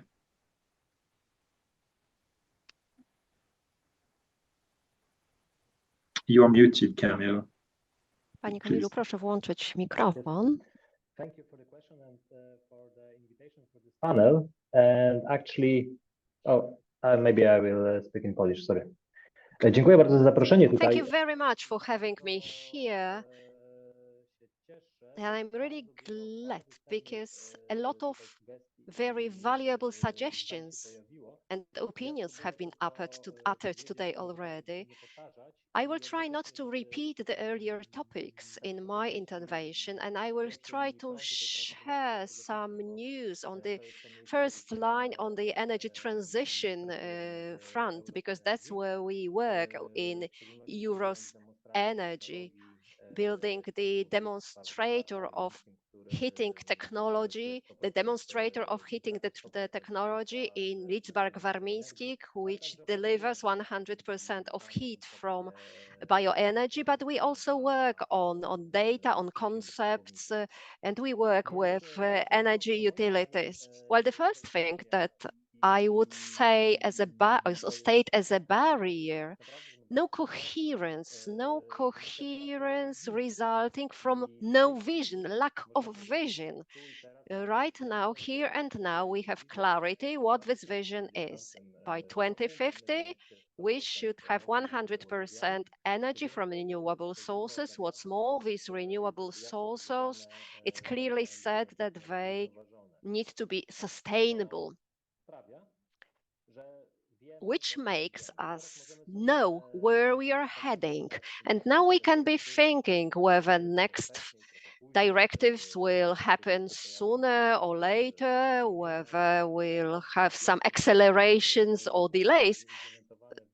The implementation, the local implementation or national implementation will follow, but the essence is that the goal, the target is clear, and that offers us an opportunity or this advantage in creating plans, in our strategic thinking. We know where we are heading, what our goal is: full climate neutrality, and we should clearly state that, as a matter of fact, it should happen at the minimal participation of biomass. Well, the Russian invasion in Ukraine also told us that we should source or produce more energy locally. So that's the direction which is set now, the local generation. And it's been stressed already by my four speakers.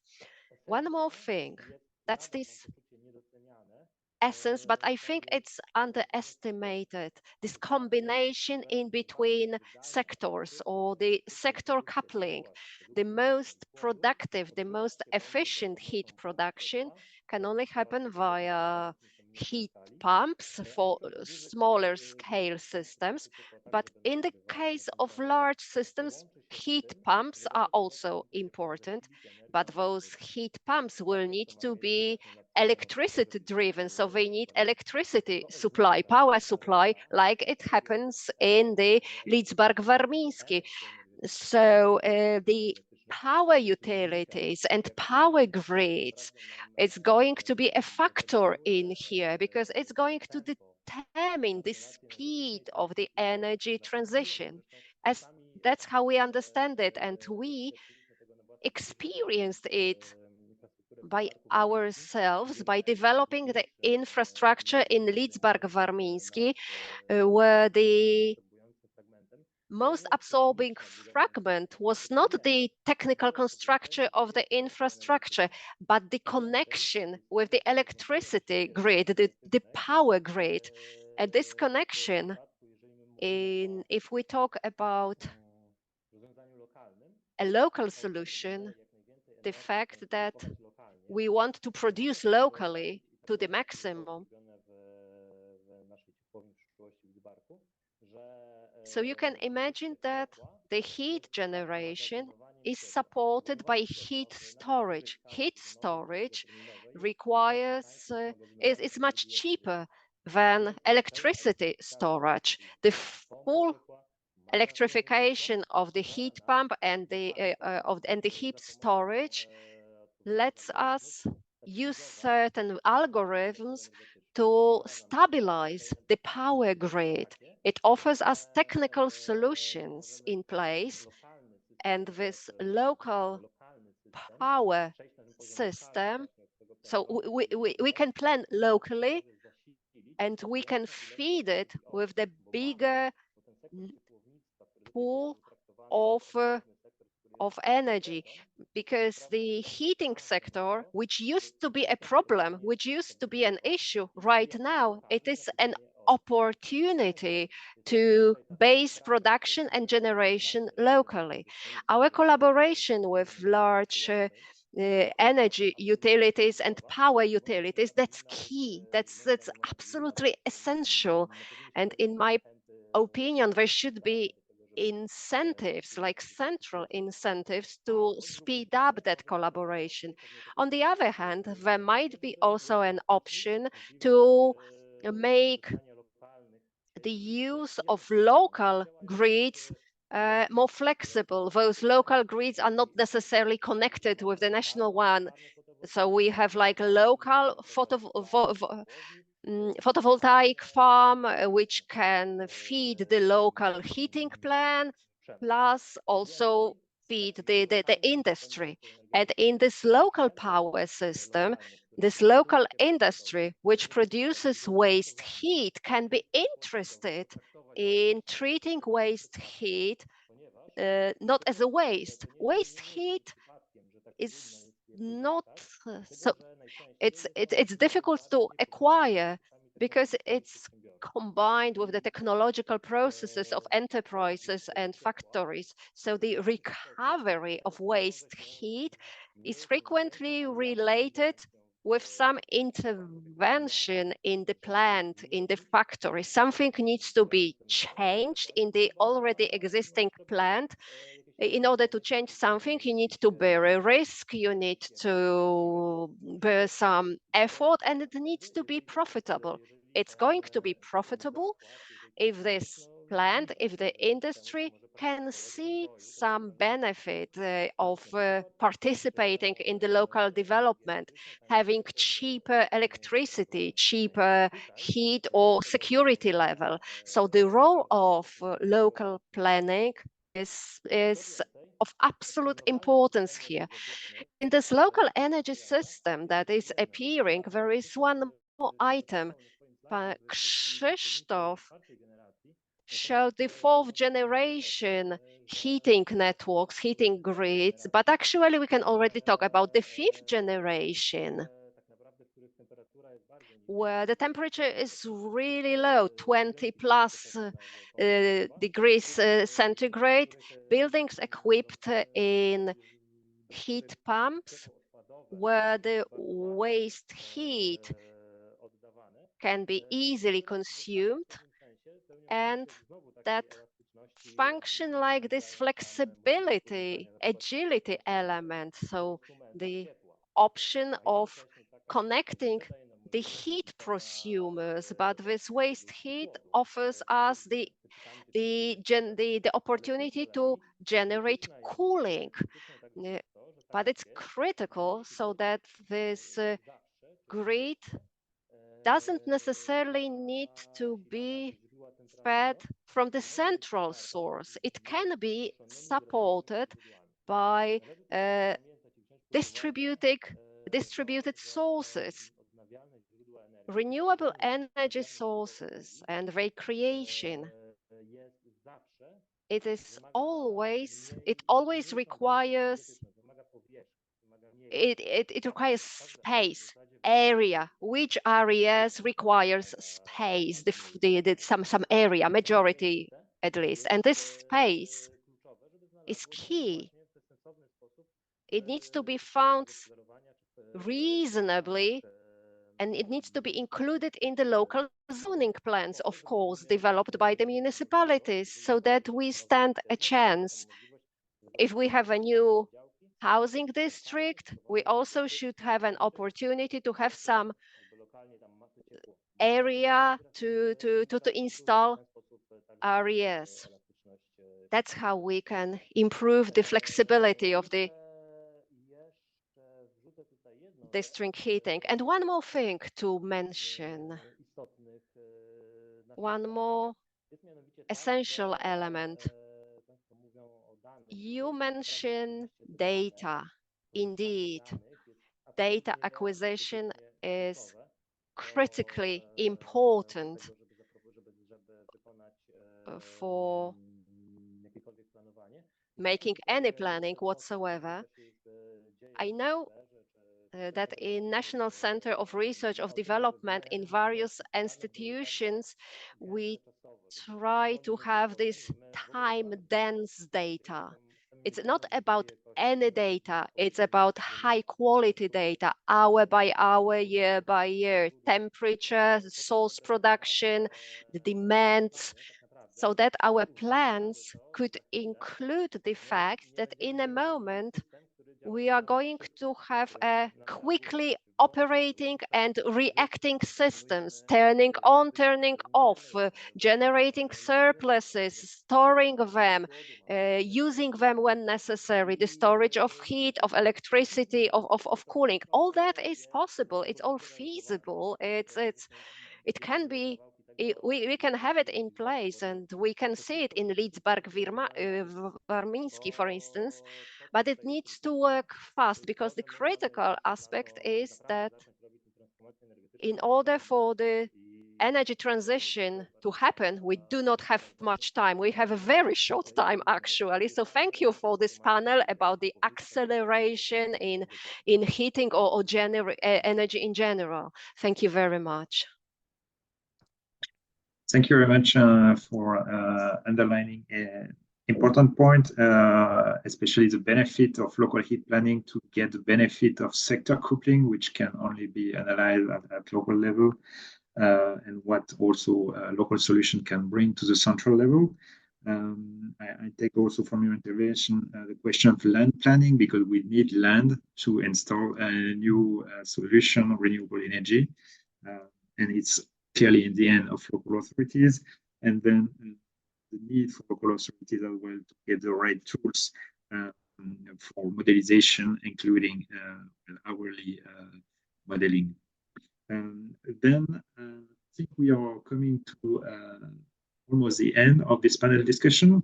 Now, what I would like to do is take two last questions from our participants asking the chat. Sorry, we have not been able to answer all of them, but we'll try to get back in written for some of them, the one not addressed. So I will take two last questions from the participant, and that I would like to address to Mr. Tobolsek, and then give the floor to each of our panelists for a closing statement. Please stay short, only 2 minutes per person, so that we can go then for a short break. Mr. Tobolsek, there were two questions I think interesting to address right now about the governance issue.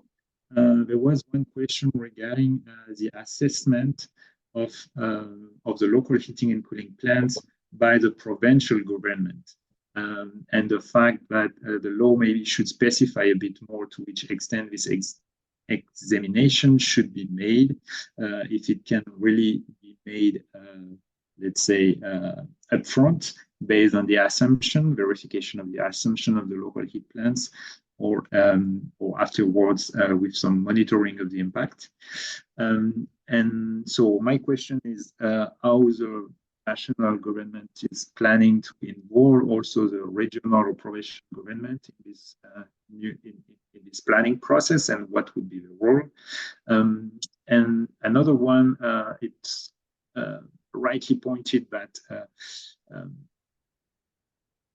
bigger municipalities, they have more resources, and they have many stakeholders, but often in rural areas, sometimes the rural municipality, they just rely on one partner, grid operator sometimes. So what is planned also to support like rural municipalities to do this heat planning? And do you foresee that heat planning will make mandate as defined in the new EED, only for local authorities above the 45,000 inhabitants, or do you plan to ask more local authorities to go in this way? That would be the two questions for the participant, and then I'll let you conclude also on your part. Then I will give you the floor to the others. Thanks a lot. Dziękuję, Julian, za to pytanie. Thank you very much for this question. We won't be concentrating solely on 45,000 plus municipalities, owing to a simple reason.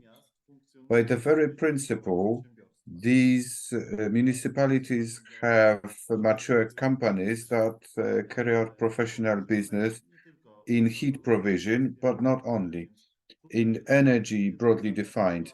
So we need to take care of the information exchange between companies and stakeholders, recipients, including the biggest ones included, so that we need to streamline, but have the correlation between development plans and other plans that the company is obliged to carry out, like neutrality plan or adjustment of the system, distribution companies for electricity, so that they map heating potentials. What Kamil was speaking about, how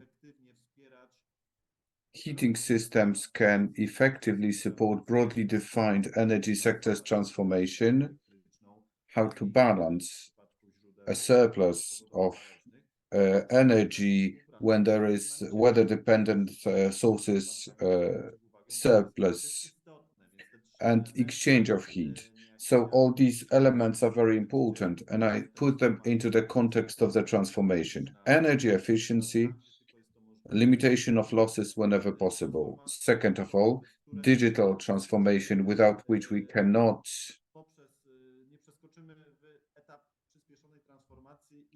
speed up the transformation, and grasping different technologies that can be harnessed for the best possible effect delivered by the technology. Big cities, yes, it's been taken care of. How about the smaller cities? The heating companies, let me remind you that we've got the system in Poland. Only the biggest companies are concession holders.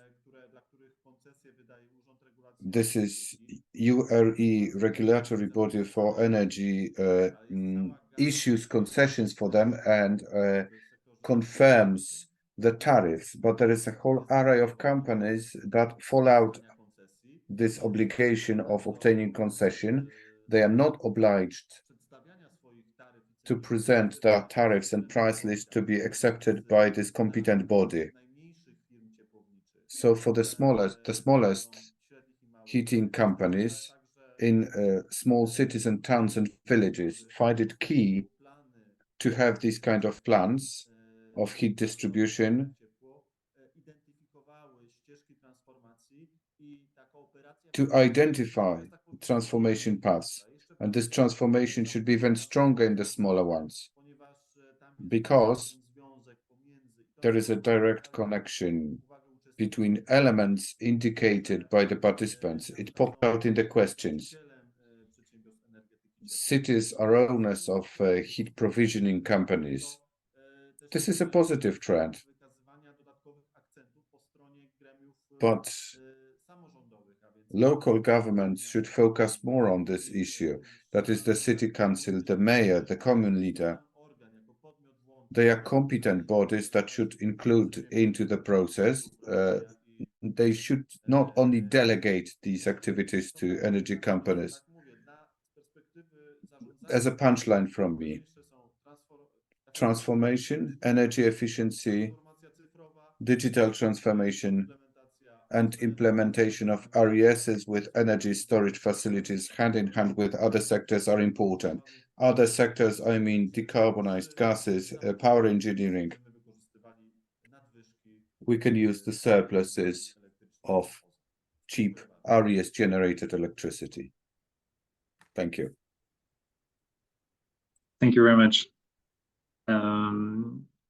Christoph, would you like to go next? Please stay short, but thanks a lot. Tak, dziękuję. Ja starałem się na początku pomijać aspekty Thank you technologiczne. very much. I tried to skip technological questions, technological aspects. We can have the whole conference or a webinar. Poland has the worst starting point in Europe. Coal and parameters, well, make us inferior, and energy system, which is not adjusted to dispersed generation sources. So it's difficult to put the areas generated energy into the grid. These aspects are very important. However, I would return to the topic of today's meeting, legislation, legal ones. In my opinion, there is a whole array of solutions, as Melanie said, that are better compared to the ones in other countries. We have already introduced energy planning, not only in big cities, but also in small ones, in communes. We've got action plans in relation with energy clusters, cooperatives. We use biogas, but we are at the beginning of the road. We cannot keep up the pace of changes introduction as suggested by EU, as it is suggested in directive. We need to speed up in our plans and strategies, the ones that are already binding and in relation with European law. We are a few years behind, and I'm afraid that this slowdown may result that we are in an even worse situation.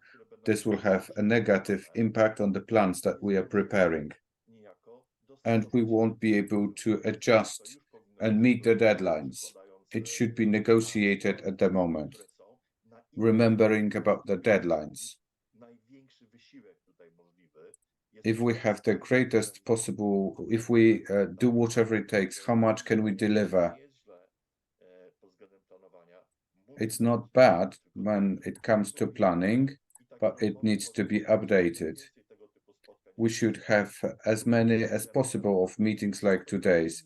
Some of these should be purely technical, because in many European countries, from the perspective of Paris, France, I'm in touch with them, but they don't understand our problems. We plan at the level of small district, but if we have a big ones, do you have ideas how to decarbonize them? If we employ the best professors, they won't show us the solution. We have Lidzbark demonstrative solution, 1.5 megawatts, but the question is, if we speak about big cities, it's a big problem, not solved yet. I'm very happy to this Energy Cities initiative, and I hope that you will continue this. It's very important for Poland. Thank you very much, and yeah, very happy to be able to organize this session today, collaboration with you. Next, Melanie. Yes, thank you. Bardzo dziękuję. I will be quite short. In the conclusion, I think we touched already and had a different topic and had very fruitful discussion. Just wanted to underline one aspect we did not mention so far is the staff and the training and the upscaling of municipal staff to do this work. This is a very important point everywhere in Europe. So I believe also in Poland, from what we discussed with local actors, often the skills in the municipality to conduct these plans is missing, especially in smaller municipalities. So there is really a need for European, but also for Polish, I believe, training program for municipalities. And yeah, I shortly pointed out some European examples today, but we are very happy at Energy Cities to continue to connect Polish cities and Polish stakeholders with other initiatives in Europe that can inspire each other. Thank you. Thank you, Melanie. Mr. Ladzeki, you stress that the legal framework is not bad for you in Krakow according to your perspective, but it's more some leadership, especially national leadership needed, and also other point. I give you the floor for your final statement.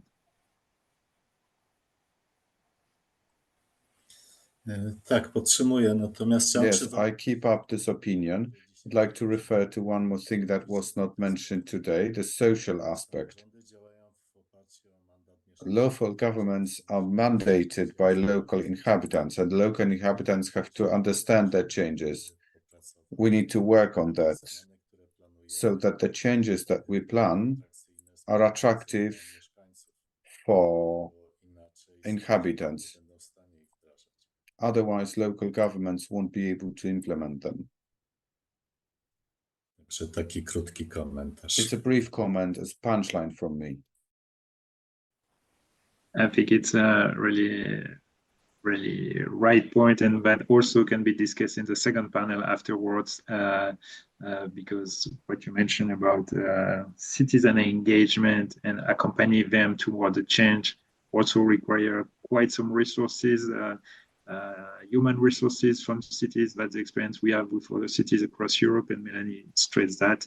So we can discuss in the second panel afterwards how to provide more of this support to local authorities.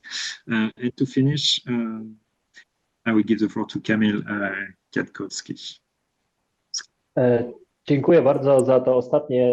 Thank you very much for the last opinion about engagement of local milieus, local companies and citizens, because local aspect is important. What is most important for me, if we are to speed up energy transformation, we need to believe that strategic planning that we speak about is an important thing. It's a living and true document of great importance, which indicates where we create RESs, how a city is to develop, or a commune is to develop. That's a living document that is transparent, that involves all stakeholders, people, business, because only then can we include everybody, prompt them to participate, make the most of the network on the waste heat, and create better solutions. Thank you. Justyna Guzman, I'm late. Can you hear me? Yes, Justyna, thank you very much for joining. We are about to closing this panel, okay. And we are back in 10 minutes for the second panel in which you will take part. So first, I would like to thanks a lot our speakers today joining this first panel. Thank you very much for your time and your insight.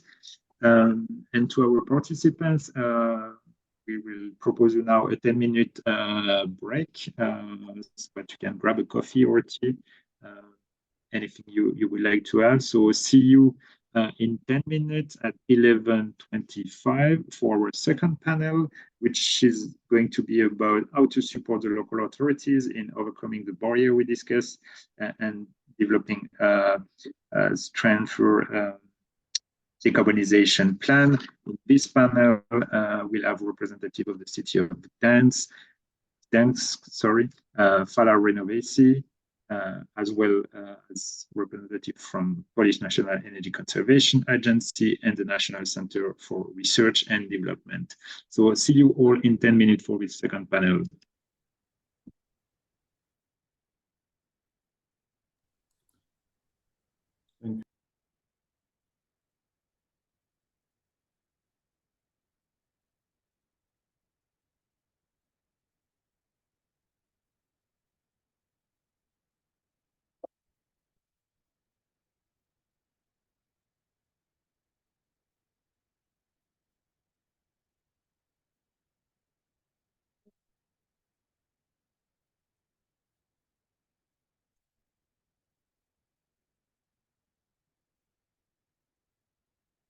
Cześć Magda.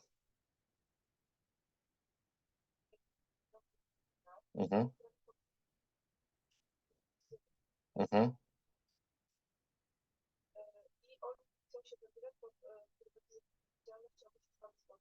Mhm. Dobrze. Czy jakąś datę preferowano? Czy oni chcą zdalnie się spotkać, czy na miejscu?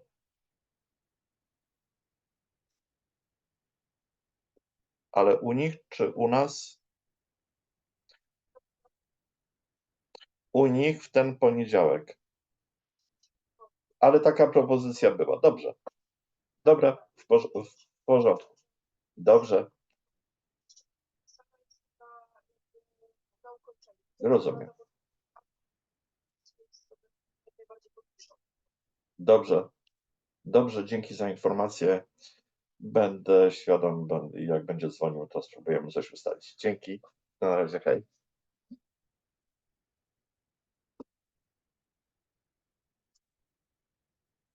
Cześć Karolina.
Hello everybody.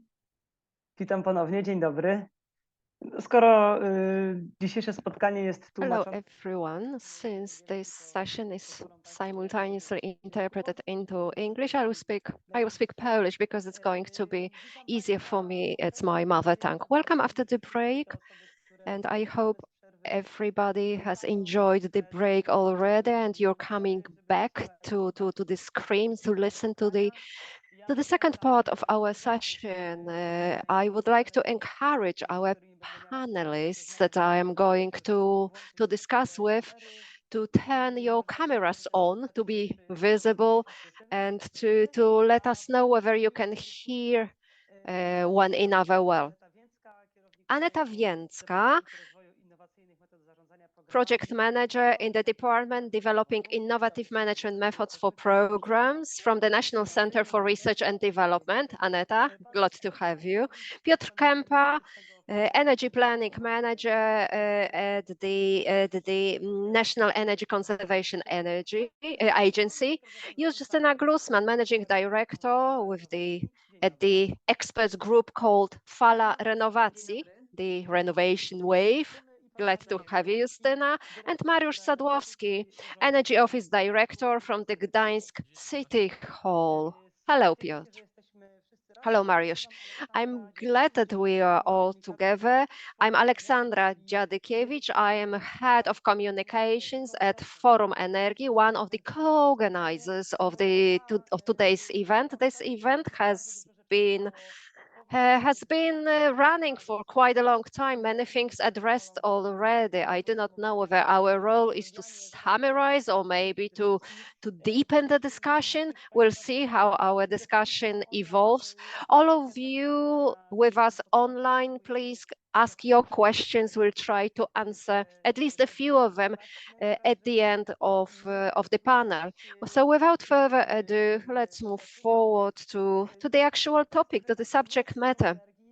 We as Forum Energy, the Energy Forum, when we deal with the heating industry, we talk about a huge sector, huge energy consumer.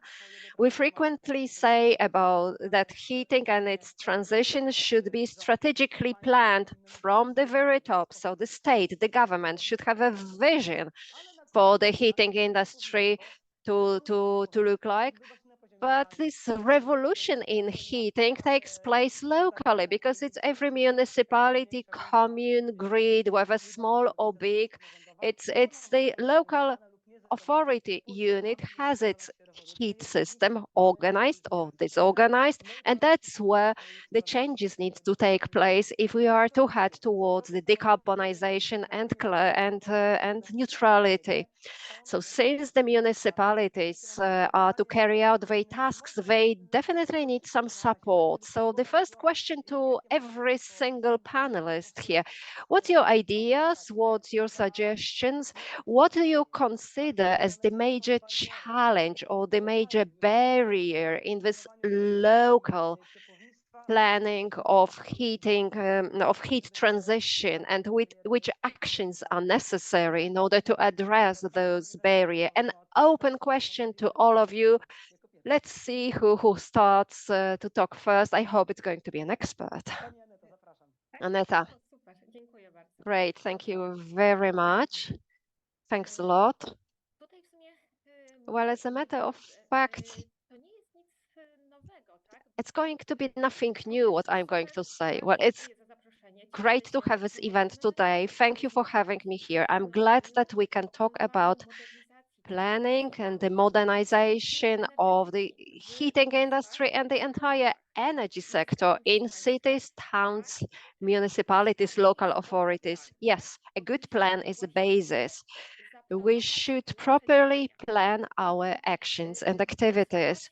And this energy transition of towns and cities, specifically from the perspective of the heat, it needs to be designed, taking into consideration the new green technologies, which are already in place, which are entering the market. So green technologies. These are only green technologies which make this transition possible. It is a complex process, multi-element process. We need to plan it in detail indeed. Andrzej from Krakow mentioned that already. We have the NEST project, the NEST project.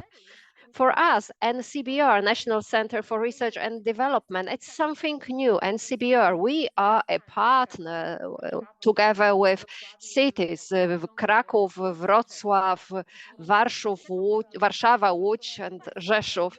Yes, yes, I know what you mean. That is a complex project. I don't know whether you all know what it is, NEST. It is under a pilot of the European Commission, a project, a program where 100 cities in Europe, including 5 in Poland, will have the plans of arriving at climate neutrality. And these plans are going to be scalable for other locations too. So shortly now, so we need to have the proper technical model, financial model, the social participation model in order to include all the opportunities. But personally, I am responsible for heating projects, and what needs to be changed, I think, in the heating, it's the mindset towards heat generation and the way we think about heat generation. That's the major barrier. We have like 3 years of experience in discussing these topics with local authorities and utilities. Heat can be generated not only by incineration. So give up incineration, give up the incineration of fossil fuels. We can generate heat based on renewable sources. We need good planning, we need good structure, but it's feasible. It is. Justyna, you wanted to say something, but before that, my short comment. Yes, the new way of thinking about heat generation may also mean that it's not only about generating, but also saving what we've already generated. So try to think about the heat supply like that it should be profitable for everyone to produce as little as possible. It's better not to incinerate, but we should be effective, both the system and the buildings and everybody. We should be aware that the least possible production level is in our interest, but we should be also supplying and provided the least possible heat production in Poland. That's the motto. Justyna from Fala Renowacji. Good morning, ladies and gentlemen. Thank you for having me here. And let me refer to this element that has just been mentioned, the savings. Fala Renowacji promotes energy efficiency. We try to make everybody aware, the government, the local authorities and individuals, that the cheapest form of energy is this energy that has been saved. And we can show it on very good examples that it works. The reduction of heat consumption, thanks to its retrofit, thanks to the improvement of energy efficiency and very better energy performance, it means that less fuel is going to be needed, and then the transition turns cheaper automatically, and it turns realistic. But let me also refer to the earlier discussion. I do not want to repeat the earlier topics explaining why the situation in the heating system is as it is, the need of switch to paying for service rather than paying for the quantity of heat. Sometimes that leads to somehow unrational shaping of costs and the improper development of that sector. But I've been thinking the the recent comment, the last comment in the last panel was about involving stakeholders, utilities, inhabitants, local authorities. We need to run discussion. How should the heating utilities and the entire sector evolve, and why it doesn't happen? And I think that we miss a certain element. And I probably mean national regulations here, combining investments which are carried out in local authorities with CO2 emissions, because if at the level of municipalities, local authorities, if we viewed investment priorities from that direction, so which sector, which trade emits most, and if we had the CO2 emission reductions as our major goal, it would restructure our local plans. But we miss awareness in municipalities because we do not have like emission stock taking. Inhabitants are not aware. Retrofitting of building, it's one of the basic tools to mitigate climate change. And now in the context of the heating system modernization, this activity is of little attractiveness. But cities have the majority of emission from buildings, but the majority of the activities and communication are focused on transportation. So I co-managed Warsaw and I watched the situation carefully. 82% of emissions in Warsaw are emissions related with the sector of buildings, generation of heat and electricity for buildings, 82%. But in the media, when we hear what does the city do in connection with climate change, we usually hear about the underground, new rolling stock, new car parks. It's important, of course, everything is important in municipalities, but we should offer some context for that, because the retrofit of building is probably not that attractive visually. Yes and no, but we cannot see that the automation, the automatic control systems have been changed in the building. It's easier to talk about buses and transportation. So I respect local authorities which start from the basics, like the replacement of heating pipes. At the last term of office, the mayor of Wałbrzych, for instance, he kind of made the reconstruction all along the city in order to have the new piping, but it was not visible. It was not that much communicated. So we need to combine the investment plans with the emissions. It is a difficult issue, always omitted, always marginalized. Local authorities wait for the support from the government, and the government should also, of course, provide some guidelines for certain. Yes, we will arrive at the topic of allocating tax, duties, and obligations. Thank you very much. So we have designing about thinking about the new technologies, non-incineration. We have the communication, right connection, and right communication, combine real the CO2 investments with the emissions. Yes, indeed, that's important. It would be important for people to see that certain elements are combined. So let's be more aware, yeah, because it will make our conversation easier. So further ideas or further barriers in this local setup. Piotr Kempa. Yes, I want to thank for the possibility of being a part of this meeting, just like other panelists.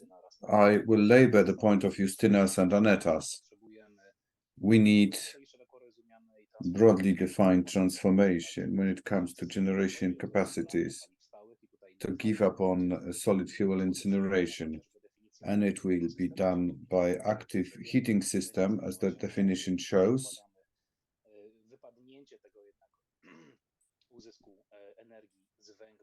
So coal will be out in the nearest future.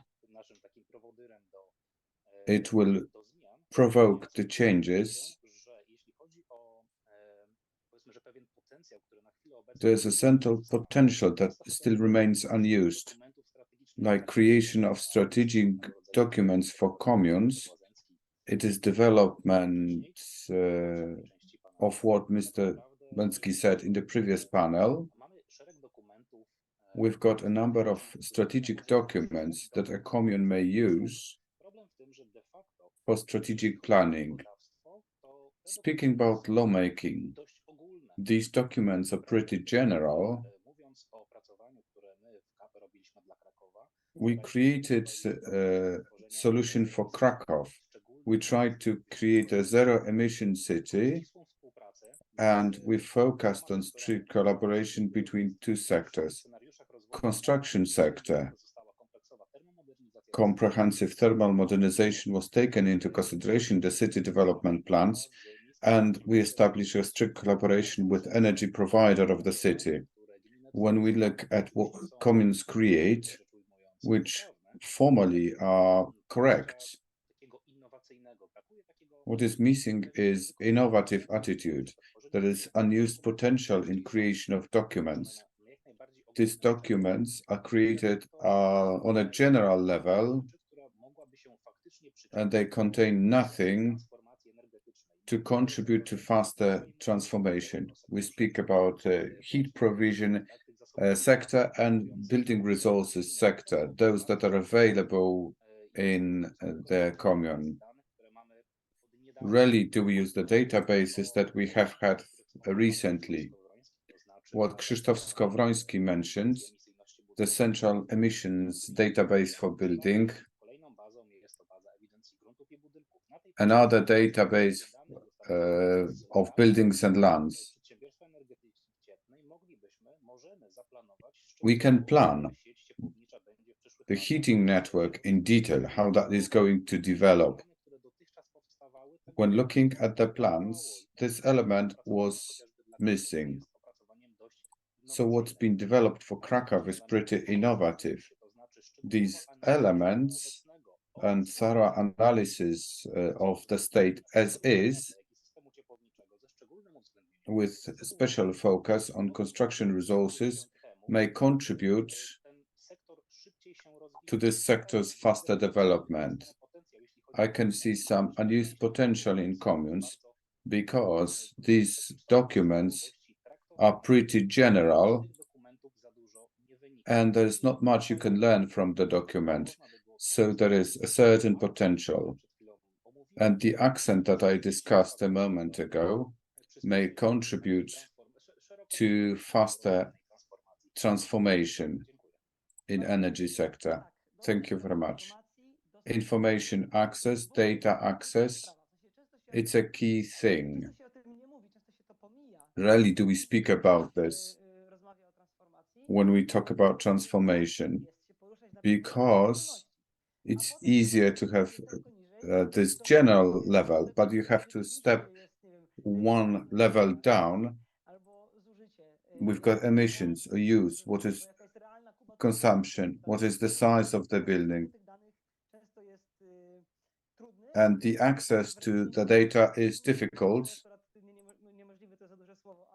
I can't say impossible,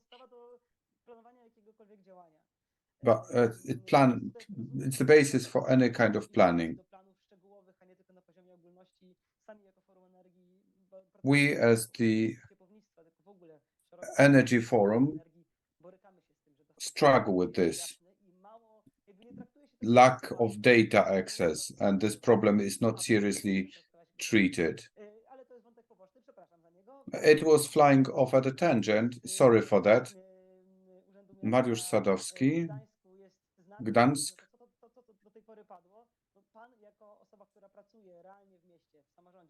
What you work in a local government. Is there anything to add? Yeah, thank you very much for giving me the possibility of being a part of this meeting. The voice of the local government is very much needed. I was listening to the conference. I would like to warn you against something. Plans are very important. I would like to warn you against glorifying the document as the plan for heat and gas provision. Let me open the Act. Article 19 that describes this. We accepted this kind of resolution of the City Council, which includes the elements Piotr Kempa was speaking about. We have 3 different variations. Let's return to that document. The scope is so general, requirements are so general, the law is so general, it's difficult to create documents. Our document is 400 pages long, but 4 points are required.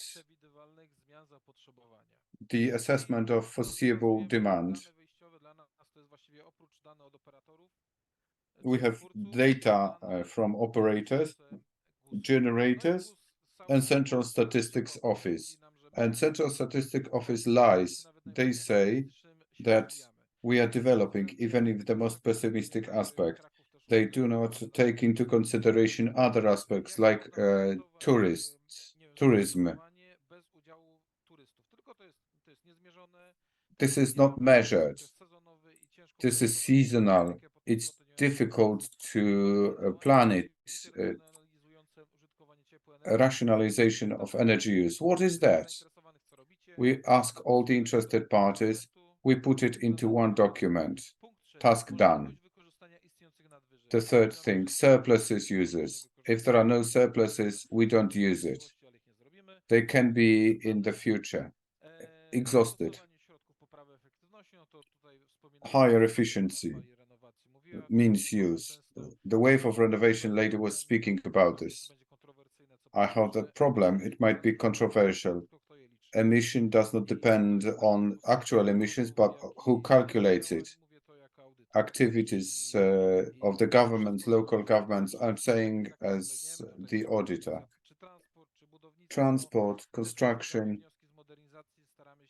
We try to have conclusions from modernization. We try to harvest experiences. Directing and support and preparation of standards are very important when it comes to modernization. Buildings are nicely modernized, but we shouldn't make them thermos flasks, because we create thermos flasks, style of oil, and we have moisture in all places, including the basement. From the point of view of economy, it doesn't make sense. It's enough to modernize ventilation for ecological and economic results. But we need to indicate what was suggested by the lawmakers. Point 4, the scope of collaboration with other communes. So, of course, we ask what other communes do. They write it. They send out plans, but there is no long scope activity. And in the context of collaboration with other bodies, there's this word, the role of local government is important. But how is supposed the government exert pressure on other entities like the national ones, the state treasury companies, so that they listen to us, they create plans hand in hand? You say heat generation sources exchange is important, and I'm saying in response how to limit losses on the grid. Krakow owns it. I'm looking for arguments how to talk to a local distributor to lower the losses on the grid, because we have greater and greater losses every year, and the heat prices increases, and they say there is no support. It does not pay off. Nobody tells us to do so. Nobody puts efficiency high on the list. because according to the Commission, they say, chuck out the coal and we keep the losses. That is energy poverty. It's Gdańsk policy to motivate and support other solutions. We do not have geothermal solutions, but we'd like to couple the greatest possible number of recipients to the network, to the grid. But the problem is small recipients, it's not feasible to connect them. It's cheaper to use gas. And they say the arguments, this network is coal-based, so what's the sense in connecting? If we do not have support, we have barriers, we can say that it is the mayor that is responsible. But we need to work hand in hand. We need to have a general obligation and create programs. I can talk at length, but we won't work out anything. This local government voice is very important. There are many places, there are situations, not only in heat, when they say the local government should. Yes, they should, but they need something to cooperate with. I'm returning to what Aneta said. This transformation planning, heating sector included, it must be strategic, bottom-down approach. The state needs to set out the plans, the roles. This is the state's role to standardize it, and the local government can take in. Thank you very much for showing the problems, because the city requires talking to everybody, regardless the ownership. Not everybody has got priorities. The heat sellers want to sell as much as possible, not as little as possible. So we need to remodel the thinking. Justyna wanted to have an intervention in response to what was said before. Without going into details, you mentioned the drawbacks and limitations in the supply plans. One more thing, they are based on false data. The plan in Warsaw was based on a foreseen number of inhabitants based on the management areas in the feasibility study of 2006, so a very old one. So all the data is wrong. In Poland, we have much more area. This is what communes earmarked, much more compared to the number of people that is declining. So we cannot base it on the number of people. And a very important thing that was not reverberated here loud enough, urban sprawling and the thickness of urban sprawl are important, because it does not pay off to develop the system to these distant areas, and companies don't do it. In Warsaw, it's a private-owned company. Emission standards, global protocol for greenhouse gases as a standard, and the cities that realize these projects should have an inventory according to the world standard. They should accept the model. And this thermal flask that you were speaking about, we promote comprehensive modernization. The National Center for Research and Development does very nice projects. They fight with this general opinion, it's enough to insulate the walls. You need to think twice about it, depending on the objective of modernization. These are the technologies that we'll be using. Sometimes you need to improve mechanics or have broader scope of modernization. You cannot have a dogma. You cannot clad everything with insulation material. It is not all about. We need to improve energy efficiency. Thank you very much. So I want to continue with the National Center of Research and Development, NCBR, because we frequently hear that maybe some ideas appear maybe somewhere there, somebody thinks, yeah, I have a good solution, but it hasn't been implemented anywhere. So the problem of the pioneer, nobody wants to be the first one because you do not know the outcomes, you do not know the consequences financial of others. And CBR and your projects now, this novel pioneering solutions have been developed by you or in line of or within your competition. Yes, and as NCBR, we want to solve specific problems, and the specific problems appears in the heating industry, and we've noticed it. We know it exists, and the time for easy solutions for heating industry is over. It's not enough to add more fuel to the furnace. Topics are difficult indeed. At NCBR, we have two undertakings in progress, and they aim at the decarbonization of the Polish heating system. The heating room of the future, heating from RES, and this project is constructed in Lidzbark Warmiński by Recast Energy.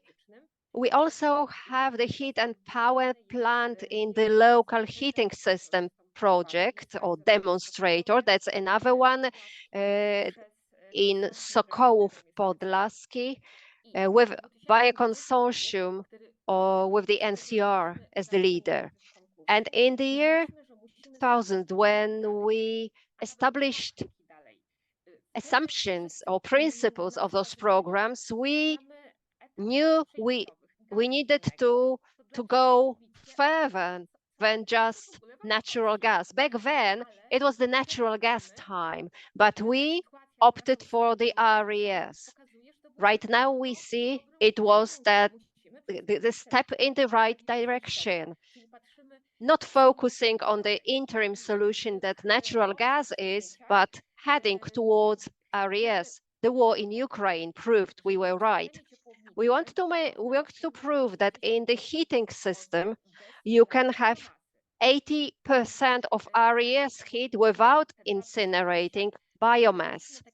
Before those two programs started to operate, we consulted a lot. We ran a lot of dialogue to test whether we were right and whether there would be interest in the market for such projects.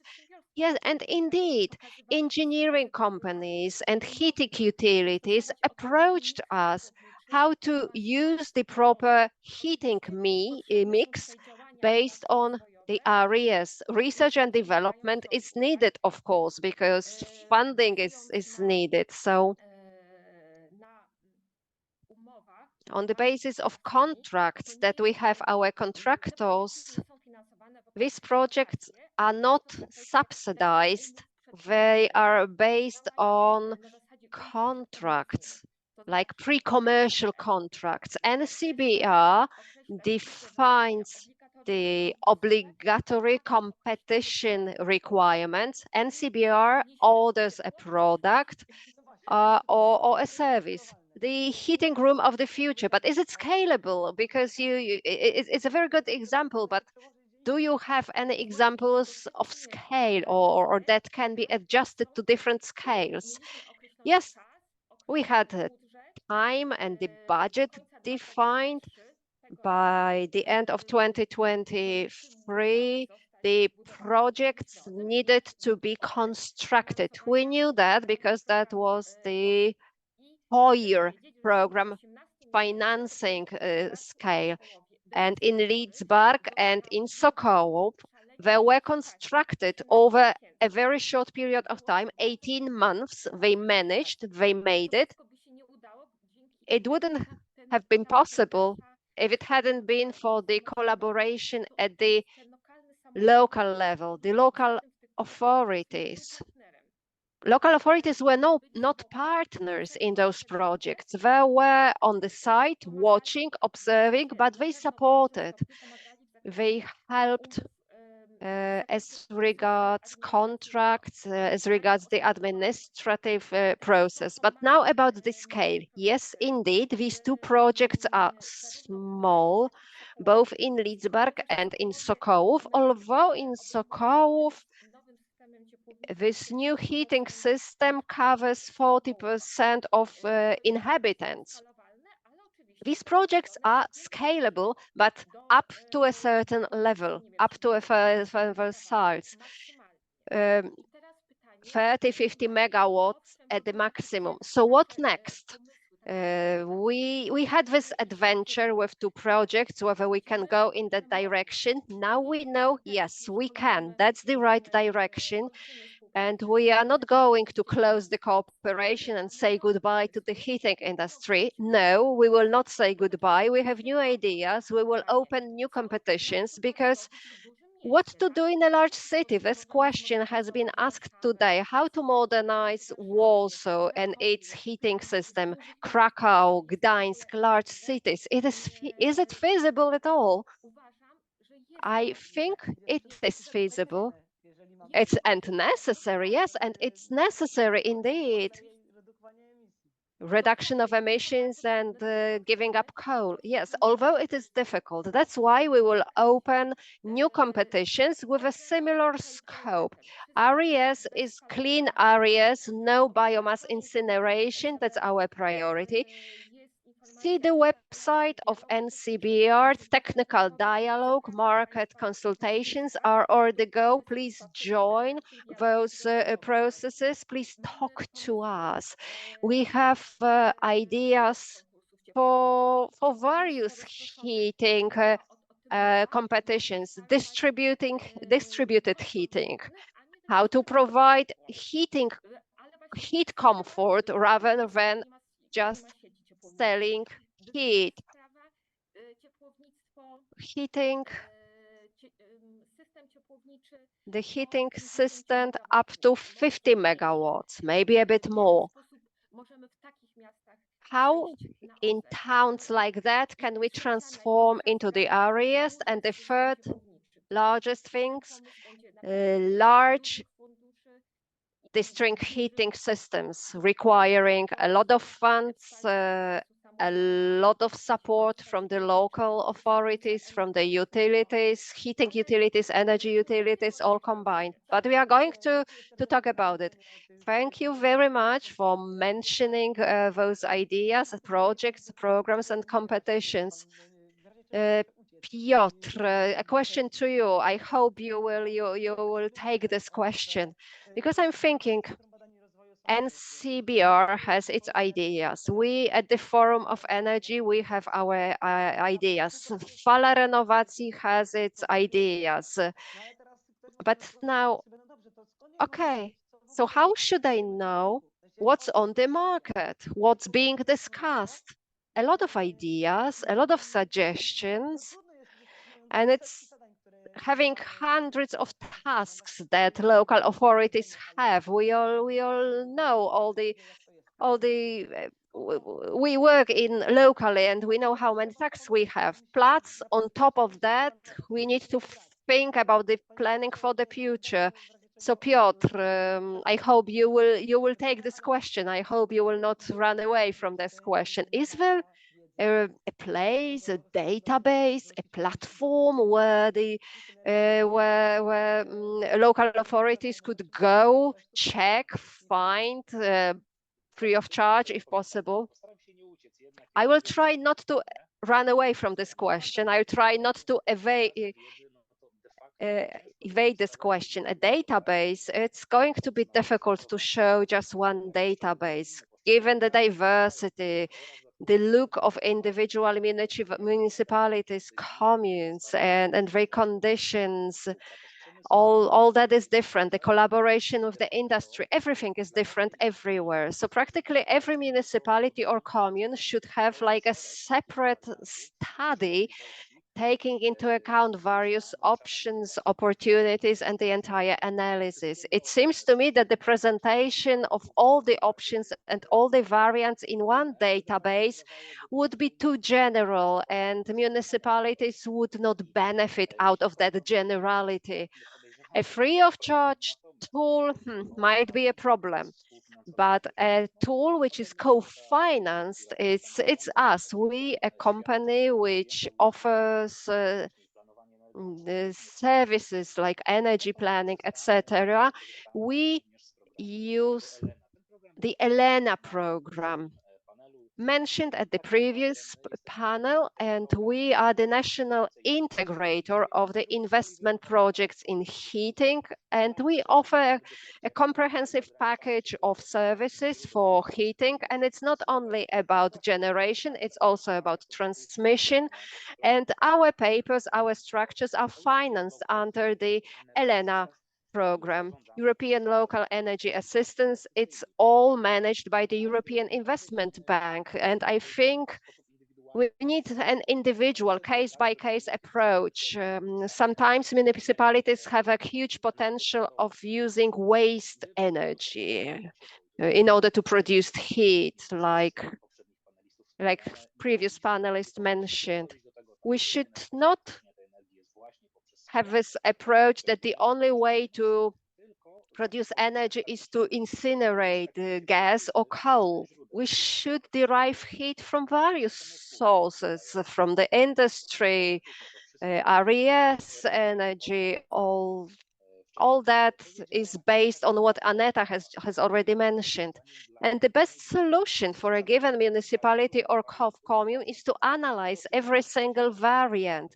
Of course, a big problem of access to data, because you need to analyze all the variants of heat generation, taking into account the local factors. When we do the feasibility studies, we want to meet the emission requirements, get this system which is efficient, and we also want to provide the proper share of RES. And it's all locally driven.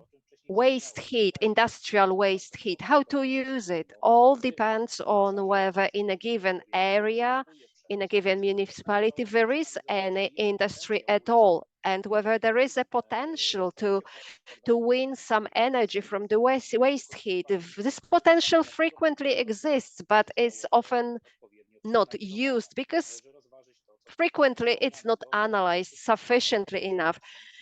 Sun collectors, geothermal solutions, heat pumps. There is no one database, no single database that will offer the perfect solution for every single municipality. You just need to analyze case by case, municipality by municipality. Thank you very much. It's not the end of our session, but we do not have too much time till the end. We'll try to be smooth in our proceedings. And I would like to encourage our listeners to send your questions to the chat windows. But before those questions, let me jump to Mariusz. Mariusz, Aneta mentioned one thing, NCBR and plans. Piotr mentioned no one database. And how about you? How about you?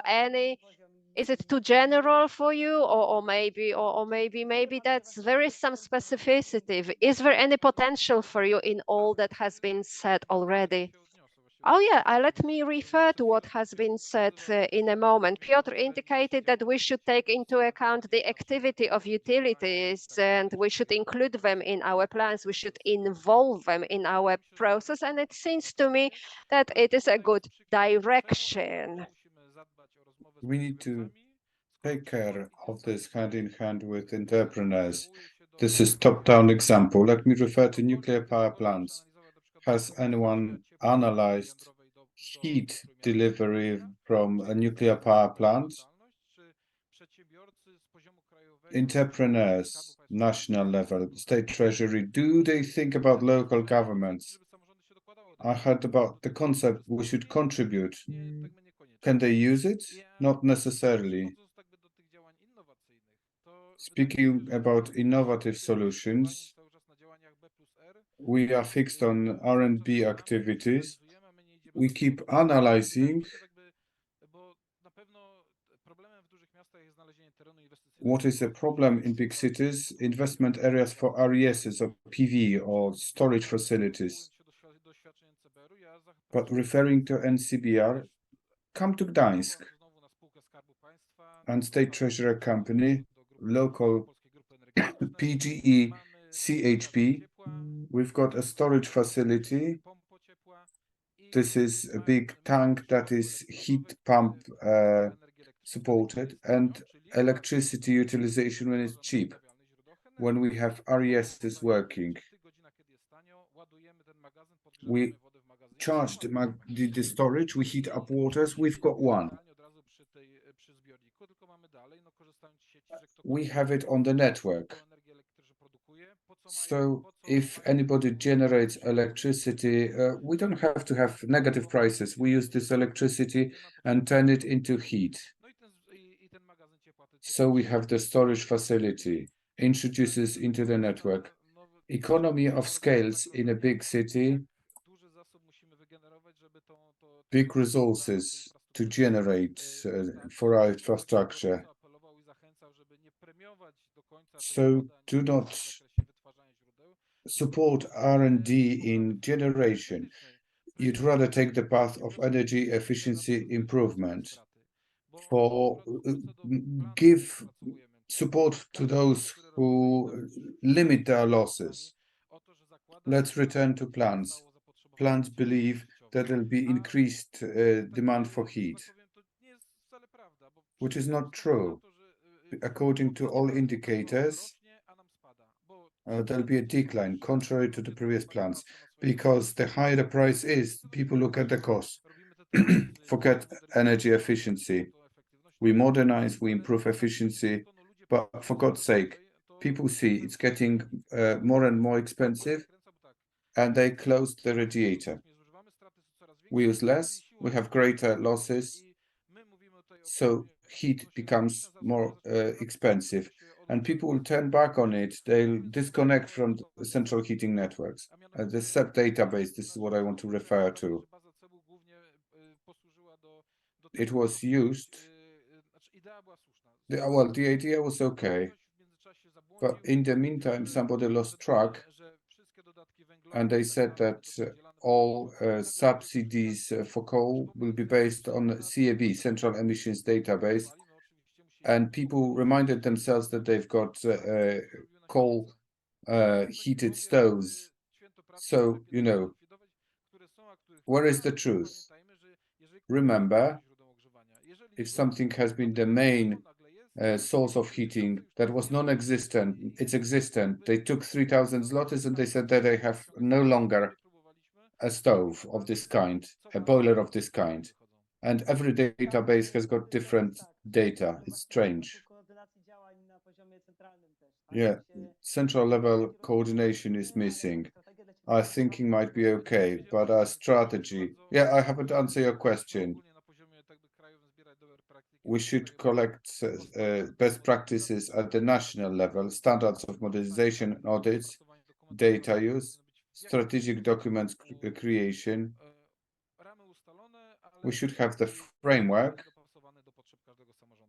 yet individual adjusted to the needs of each local government. We're about to finish. One question to Justyna. Renovation with energy efficiency. You have collaborated with many organizations and institutions. You were in the local government. So how about the staff? It's nice to say, let's create this and that, but there must be a person who is responsible for that, how to cope with it. When we don't have enough staff, they have not been trained. Investments, and there are lots of needs in the government. Thank you very much. This is one of the key things.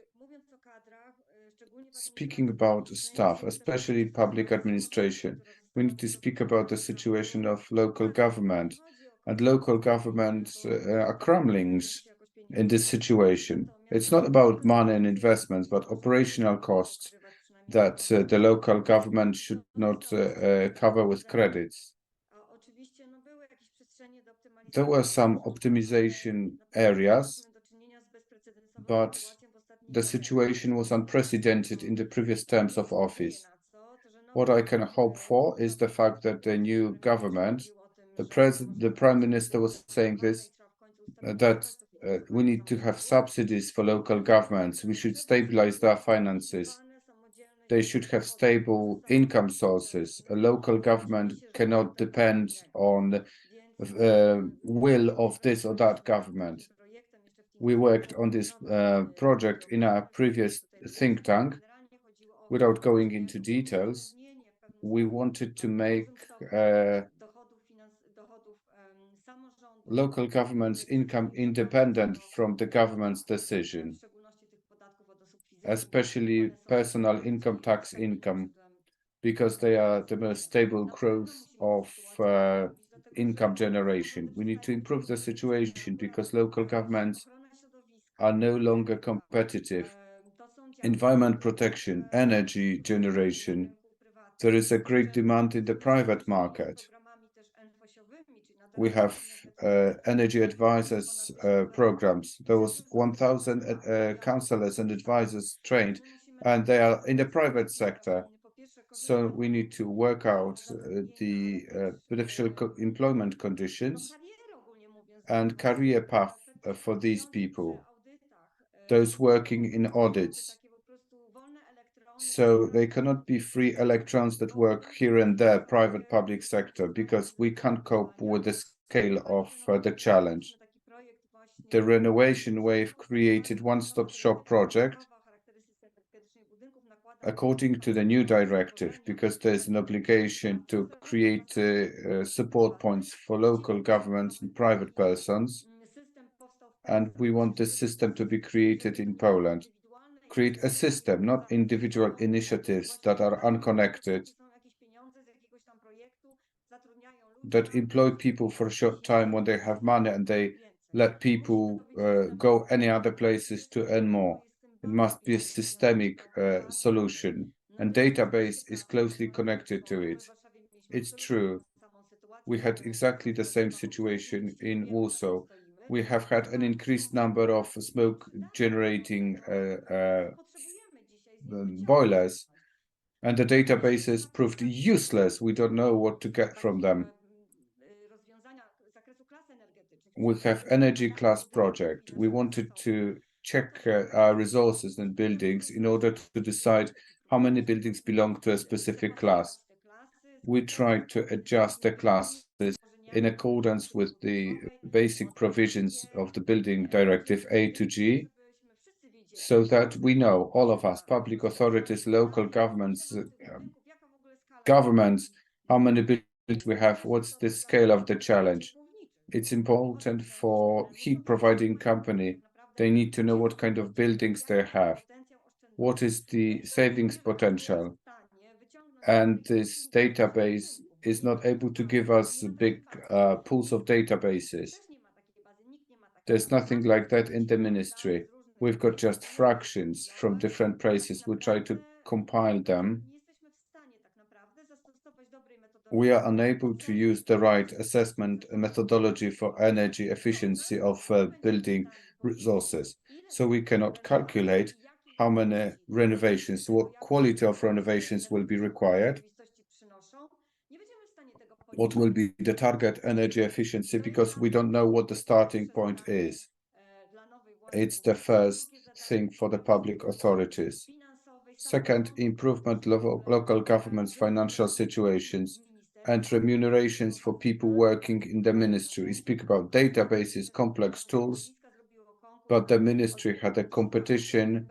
They look for people to help in preparing the National Energy and Climate Plan, 6,000 Polish zlotys gross. We need to build the state anew. Let's start with the basic. It's the best chance to do so. We know what to do in the heating sector. We could speak at length for hours, so we are short of time. So thank you very much for the meeting, for the lively discussion, practical examples from Krakow, from Gdańsk. Thank you, ladies and gentlemen. Thank you for your visions, for sharing your visions. And that's the end. Over to the host of the meeting. Julian? Thank you very much, Alexandra, and thank you to all panelists. I have the difficult task to do a short wrap-up. I won't be very long. I think there were many points covered to make local heat planning a driving force for transition in Poland, but a lot of things said are also very relevant for other European countries. During the discussion, it was made clear about the benefits that local heat planning can bring, and we clearly speak about economic benefit, but also social benefit.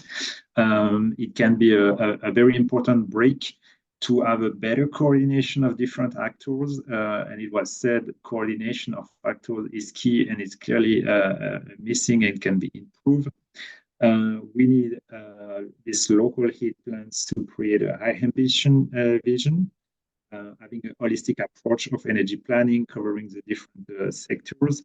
It was said several times, and the first break of these heat plans should be energy efficiency, to reduce the demand first, because that's how it will be able then to cover the remaining demand with clean heat generation.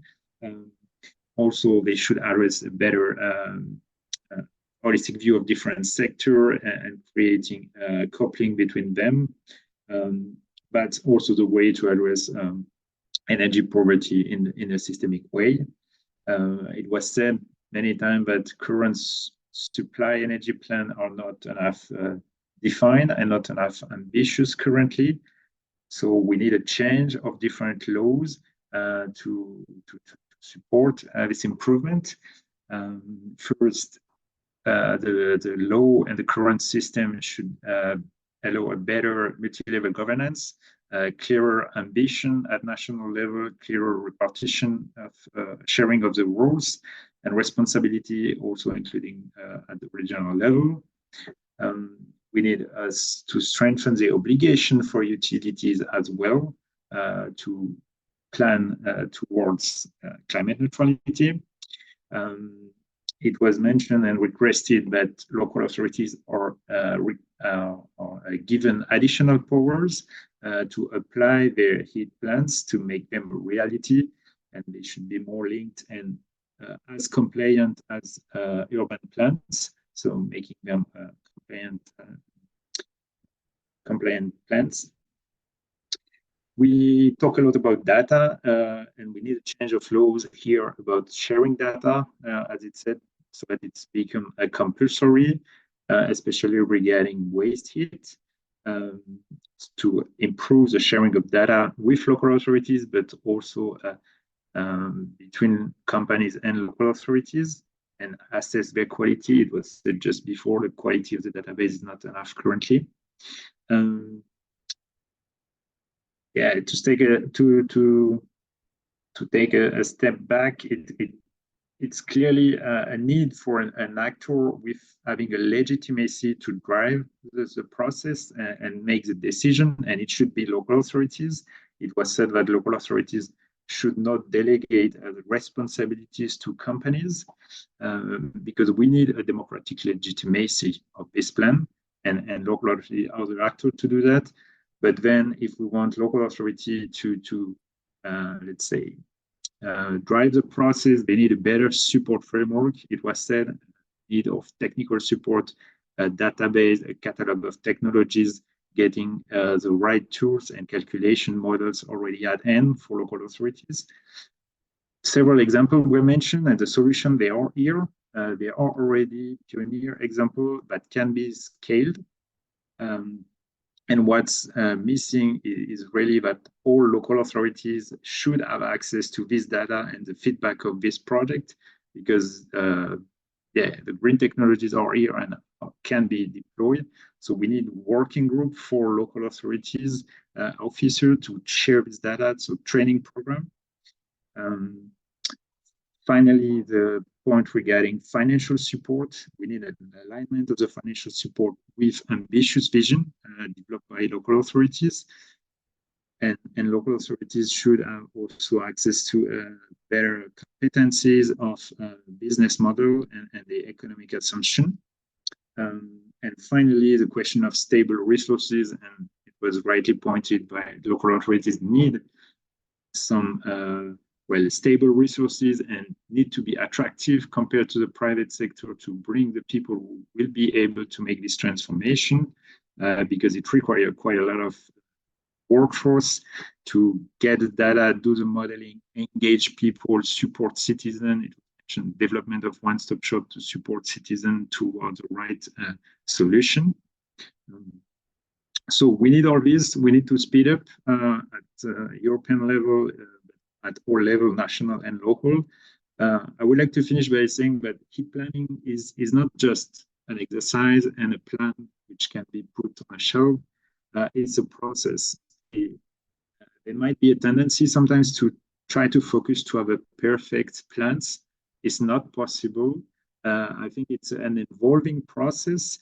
The plans should be improved one version after the other, but it should allow to start with implementation of no regret solution, which are already here, to then include the learning from the project already implemented to improve the next version. So it's a process which will have no end until we have a decarbonized building stock at all. That's it, I think, from my side, trying to wrap up a bit the different point. Thank you all speakers. I would like also to thank the translator who were with us today. Thank you very much for their work. It's not an easy work as well. And finally, I would like to thank Forum Energy and CAPE, Polish National Energy Conservation Agency, for the co-organization of this event. We'll send you the support of the presentation as well as more information if you are interested in. So thank you very much for this event this morning to be with us. I wish you a very good day.